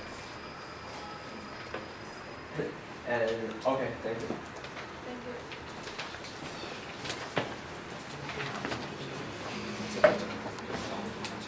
Opponent, you have 3 minutes for preparation.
Okay, opponent, please take the floor.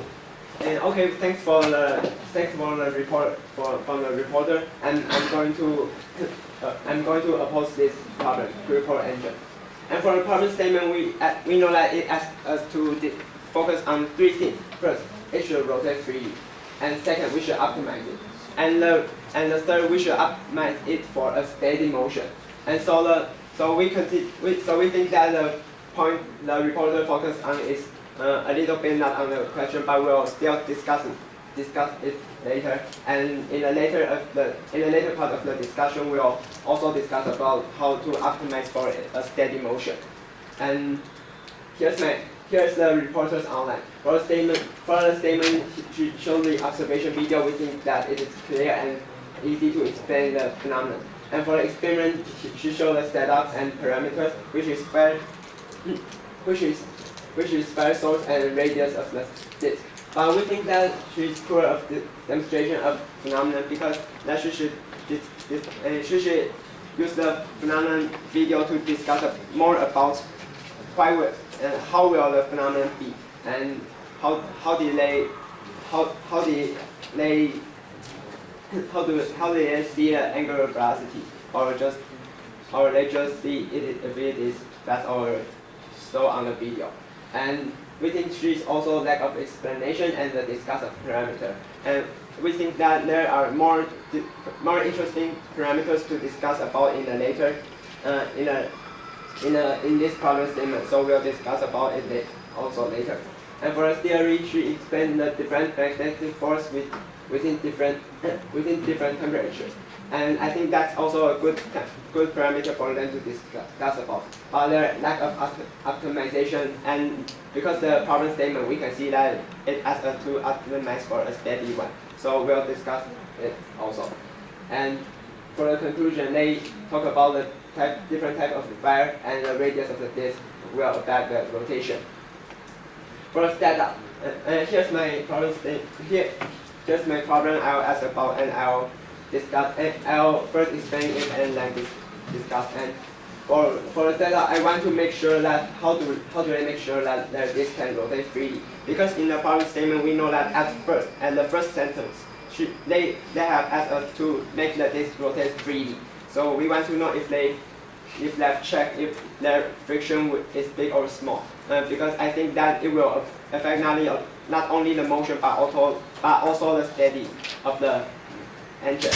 And second, I want to ask them how to make sure that the disk is even. Because we know that for an even disk, they can only with an even disk can they rotate the disk steady. So I think that the check of even disk is also important. And part of later in the observation video, we can see that it is sometimes big and sometimes small. I also want to discuss about this part. And why will the rotate of the disk be unstable? And so that's the main reason why we are doing this experiment. We want to optimize this system. And for the second part of the theory, will the magnetic dipoles be affected before the curing point? Because this problem statement is a curing point engine, but I'm curious about if the magnetic dipoles will be affected before the curing point, or it will be a stable, or it will be a constant. And then third about what is the lowest temperature needed for a disk to rotate. Because I think the lowest temperature is also something we can consider about in this experiment. And I want to skip to the next phase. Okay, go ahead. Okay, for the reporter, how do you try to optimize your disk for a 3D rotate? Yes.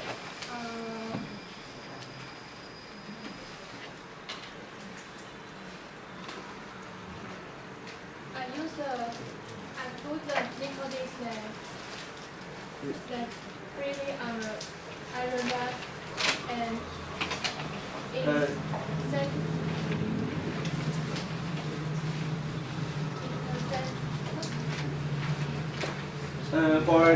For this setup, I think it is some kind of good, but I think how we can optimize it is that we can oil it, so that the friction between the this and the axis will be smaller. Yes. Okay, so I think only on the axis will be one of the way to optimize this experiment. And second, I want to ask about how to make sure that your nickel disk is even. For example, will it be some place of the nickel disk is thinner or some place of the nickel disk is more thicker? Do you know what? Yes. Okay.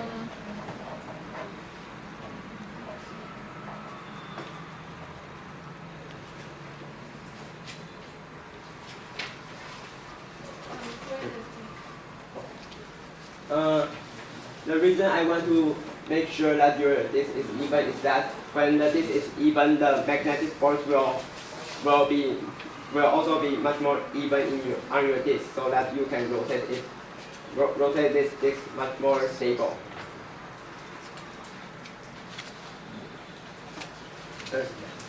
So I think I suggest one way for you to make sure that it is even is that you can check if the mass of if the center of the mass is right at the center of your round. So that you can make sure that it is somewhat even.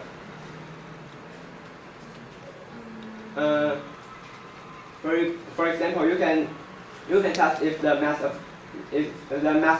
center of the mass is at the center of your round.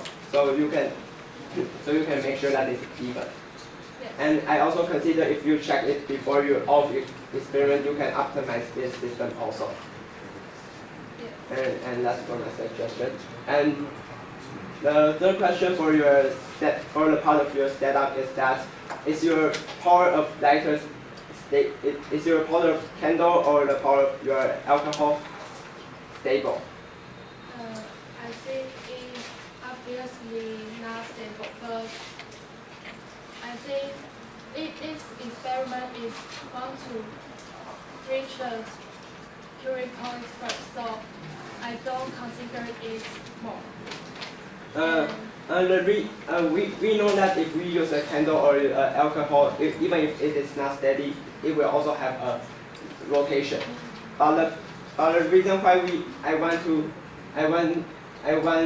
to suggest you to use a more stable power supplier is that because when the thing you provide a curing point is stable, then the torque will also be stable. And when you have a stable torque, then you'll get a stable motion of rotation. You get what I mean? So I think of these three are something that we can that I think this experiment can optimize and get a better experiment in your future experiment. Okay, and then for the theory part, why will the disk rotate? Yes.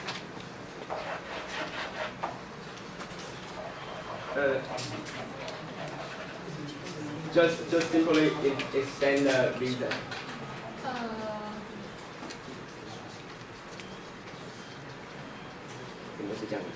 When the nickel disk reach the curing point, then there are none the force. So nickel disk to balance the force, they will give the force to rotate. Yes, I think that is a good explanation. And can you turn to page 17? The next page. Yes, for this page we can know that if we hit the disk, the force at this place will disappear. So that's why I want to check your setup before all of your theory and experiment. Because I think if your setup will have a stable power supplier or your disk is even, then these forces will also be stable.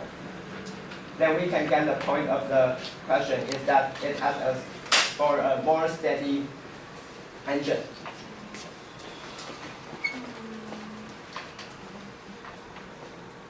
Okay, so what I mean is that in your theory, we know that when we heat it, the force will change. Yes. Okay, then when all of these things are stable, then it will also be more stable. Then this force will also be more stable. And so when we have a more stable force, we can get a much more stable rotation. So that's why I want to check all of these setups before the theory. And for the, I also want to know that you said that when it is over the Curie point, the magnetic dipoles will be out of line, which means that the magnetic force will disappear. Right? When this part is over Curie temperature, the magnetic force will disappear. Am I correct? Yes. And I'm considered about that if this part is just close to the Curie temperature, but it is below the Curie temperature, will there be magnetic force, or the magnetic force will be decreased? The magnetic force will be tiny. And so it will decrease if it is not over the Curie point.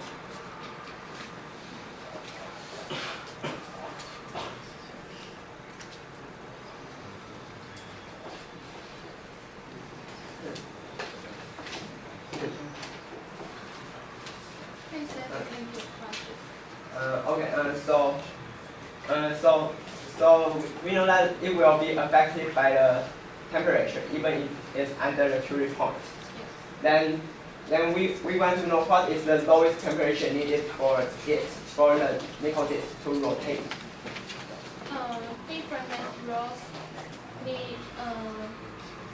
Different materials have different Curie points, and yes. So I want to know what is the lowest point for the lowest temperature for the disc to rotate. Did you do research about this part?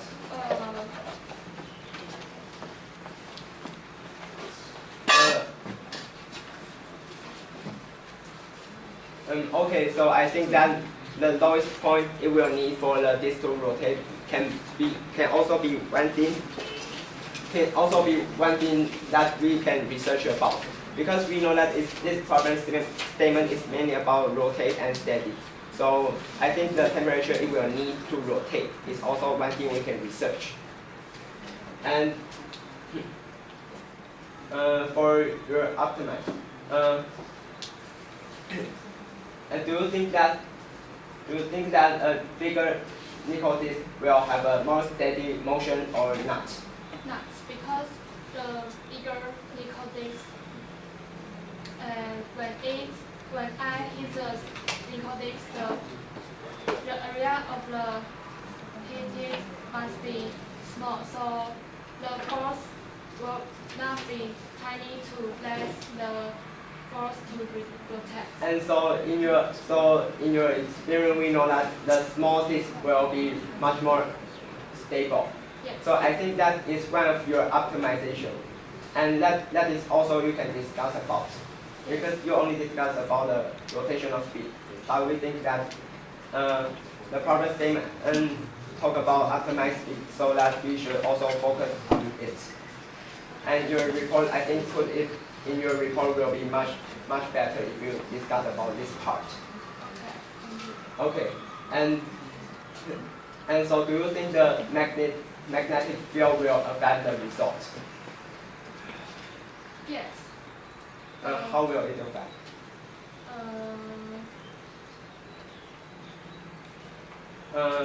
If it is colder, this will be faster or something. Okay, time is up.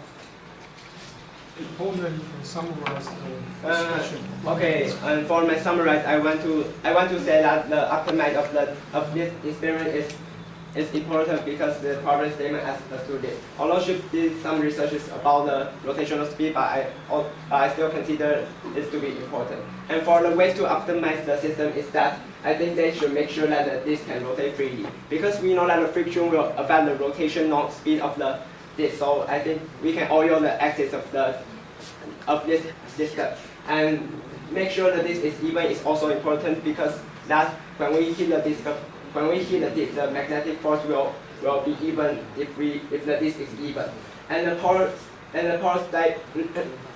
and the source of the power is also important because Curie point we know if this experiment will much affect this phenomenon. So I think the power of lighter should also be stable. Thank you. In the review, you can ask questions to the reporter and opponent. Okay, ladies and gentlemen, good morning again. I will be the reviewer for this question. And so I first want to thank you again for the discussion between the reporter and the opponent. So I do have a few questions to ask before I start my review. So first, to the opponent, you believe that the optimization is one of the key points for this topic? Yes, because we had the topic. So I agree with you that optimization is important. So if you were the one doing the experiment, what parameters would do you think that would affect the stability or the rotating speed? For the rotating speed, I think the magnetic field will affect this, and the thickness and the radius of the nickel disc will also affect this phenomenon. And because the radius of the disc will affect the motion of inertia and the will change the force and stability. And yes. And next to this reporter, how in your report you have changed the fire source, which I really like. But I want to ask, how does the change in fire source change your relevant parameters? For example, does it change the temperature or the stability or? I chose to change the fire source because I think the heating area must be changed when I put candle or And one last question to both the reporter and the opponent. We know that this problem is due to the Curie point of the metal's nature, in which when the temperature is above, the net magnetism of the disc will disappear. So my question is, when the temperature is above the Curie point, does the magnetic dipole of every atom disappear, or only the net magnetic force? The opponent first. The new means that the magnetic force will disappear. The net force will disappear. So the individual atom will disappear, or would just the net force disappear? I think that the magnetic force will decrease, but not. When it is close to the Curie temperature, it will only decrease, but not disappear. Yeah, I mean, and because in this domain, every tiny magnet points to different direction. And that would be my question. Thank you very much. In review, you have 2 minutes for the preparation.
Review, please take the floor. Oh. Okay. 4 minutes. Ladies and gentlemen, good morning. My name is Chen Liu from Team 1230, and I have the honor to be the reviewer for this question, the query point engine. So this problem aims to optimize the design for a query point engine, which is a nickel disk that rotates around its axis by various parameters. And we wish to see a steady motion in the final phase of the report. This is what I want to see. So the reporter did a qualitative analysis in general. She did analyze the cost, but for his experimental setup and result, one will find that there's a little bit too few parameters for the project. And for the literature report, she did explain the cost, but perhaps a little bit quantitative explanation would be nice. So overall, in areas for improvement, a little bit more preparation would be nice, and I would like to see a little bit more parameters. And finally, I agree with the opponent that we should focus on stable optimization motion of this question, because it is a key point. So this is my advice for the reporter, is that we should focus more about the optimization, which the opponent stated, and more clearly the steady motion of the device. So next, the opponent, his strength is that he did ask very quick yes/no questions, and he did utilize the time very well. And one of the points I really like about the opponent is that he asked a very critical question in the beginning. How does the reporter did a stable optimization for the stable speed, which is crucial because it is one of the most important problems in the problem statement. And he did give us a quick and straightforward analysis for this question, and also provide his own advice to the reporter. So next we go on to the discussion analysis. So the opponent first asked questions regarding the experiment and of course overall optimization, the frictions and the fire source, the stability of all of them. And the reporter does not directly answer in the first time, and in the second time she said that she prioritized to observe the phenomenon first and then maybe try to optimize it second.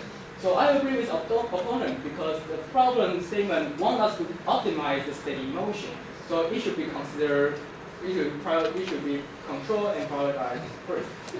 And next, the opponent asked why would the ring rotate? And the reporter overall gave us a clear answer, although it did need a little bit of time to understand, but it's good in general.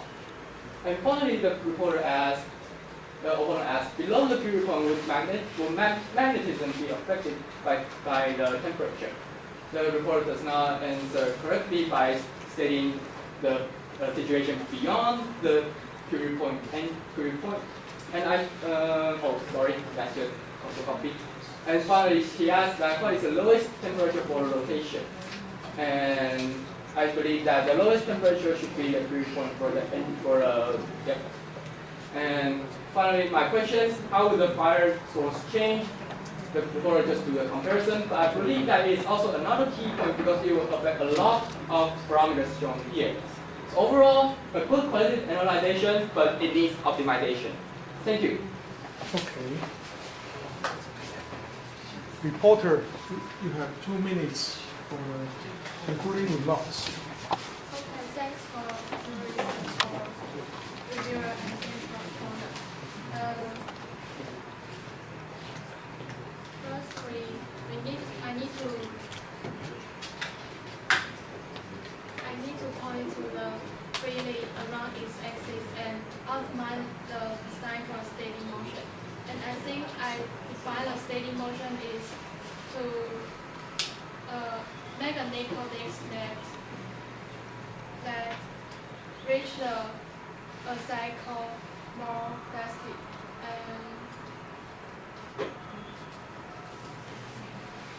And upon us asked me how to make sure that your disc can rotate freely.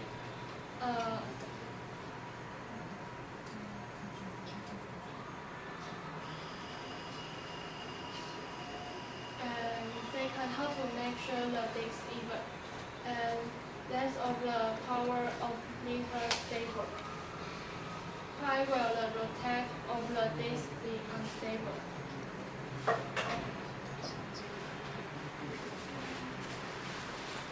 And will the magnetic because be affected before the curing point? What is the lowest temperature needed for the disc to rotate? And how do you measure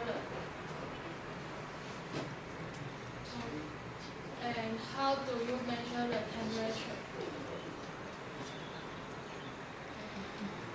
And I think I need to use more steadily fire source to make my experiment perfectly. And I need to do more research about this problem. Thank you. Okay. And now is the time for the question of the jury. Any question from the jury? Please. I want to ask a question to the opponent and reviewer. Both of you suggest that the reporter to find a stable rotate, right?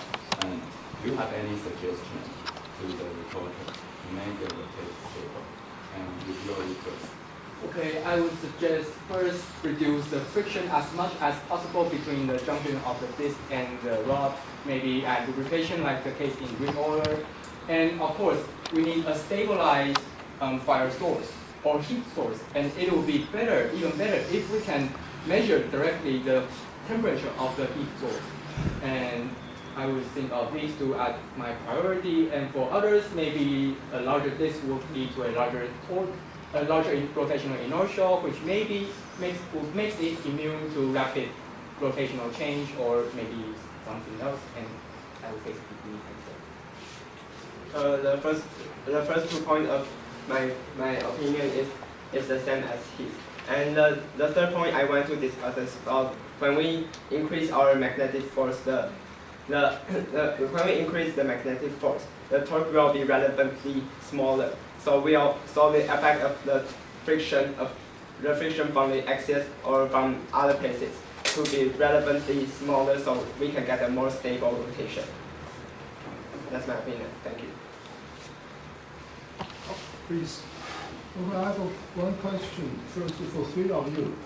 Okay, we know that the curing point for nickel is about 630 K. Now, if I heated the portion to 800 K, that makes sure that the part turns completely into paramagnetic. Then, in this experiment, would the force be zero? Would the force be zero? Yes or no? Yeah. my answer, if you heat the entire disc into a No, I'm just saying the portion. Yeah. Then that portion would, I believe it will be very little, but I think there will still be No, zero, yes or no? Not sure. Not sure. Yes. Oh, okay. I think it's not. It just be a tiny force to influence all of the rotate. What's the source of this little force? Because the inlet domains that just turn in different direction, and there must be a tiny force here. Yes, I think if you heat that part to something like 800 K, then all of those parts will be out of magnetic force. So it will be zero. Zero. In this experiment. Yeah, if you and in that part where you heat. Okay. Any questions? Yeah. Oh, please. That guy again. All right, you suggested, I mean, the question is for all of you. You suggested put some lubrication to the center. What will happen if the reporter did put some lubrication around the axis? What will happen? It must be if I don't hit it, it starts to rotate. So I think it's because I control my device is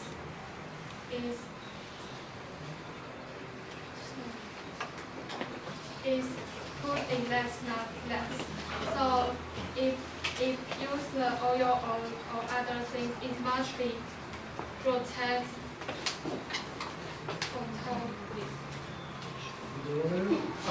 I'll discuss in two cases. First, if you have a very, very good lubrication that has no drag force on the ring, then the ring will start to rotate and rotate and rotate until it reaches a point where the nickel disc does not have enough time to cool down below the period point when it was rotated. And if we have drag force, then we need to take that into account also. My point is much similar to the reverse point, and I think so. That's why this. I consider this experiment will have an ultimate speed for the rotating disc. Say it again. I think if that it has almost zero. The friction will if the friction is almost zero, then I consider it will have an ultimate speed. Terminal speed. Terminal, sorry. Please. How high will be the temperature for your alcohol flavor? How high?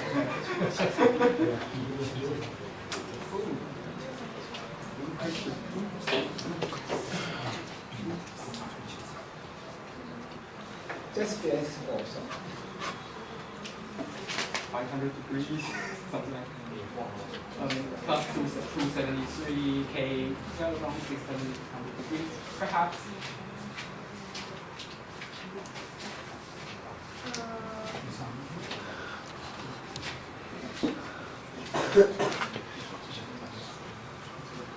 The temperature of the alcohol must higher than the nickel disc, the pure temperature, and I think it might affect to the nickel to reach the pure point.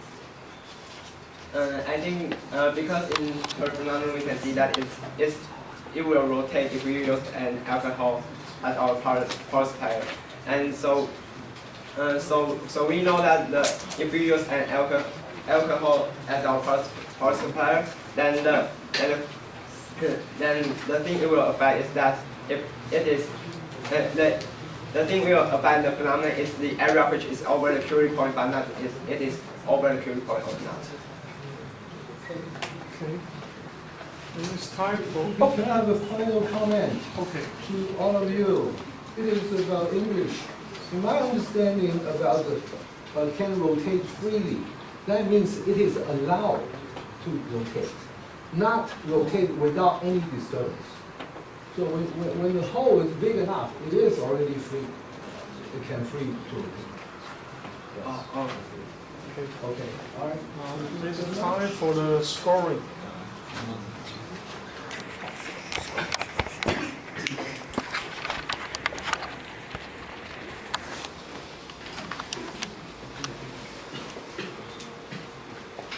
I will show the time, the score for the reporter.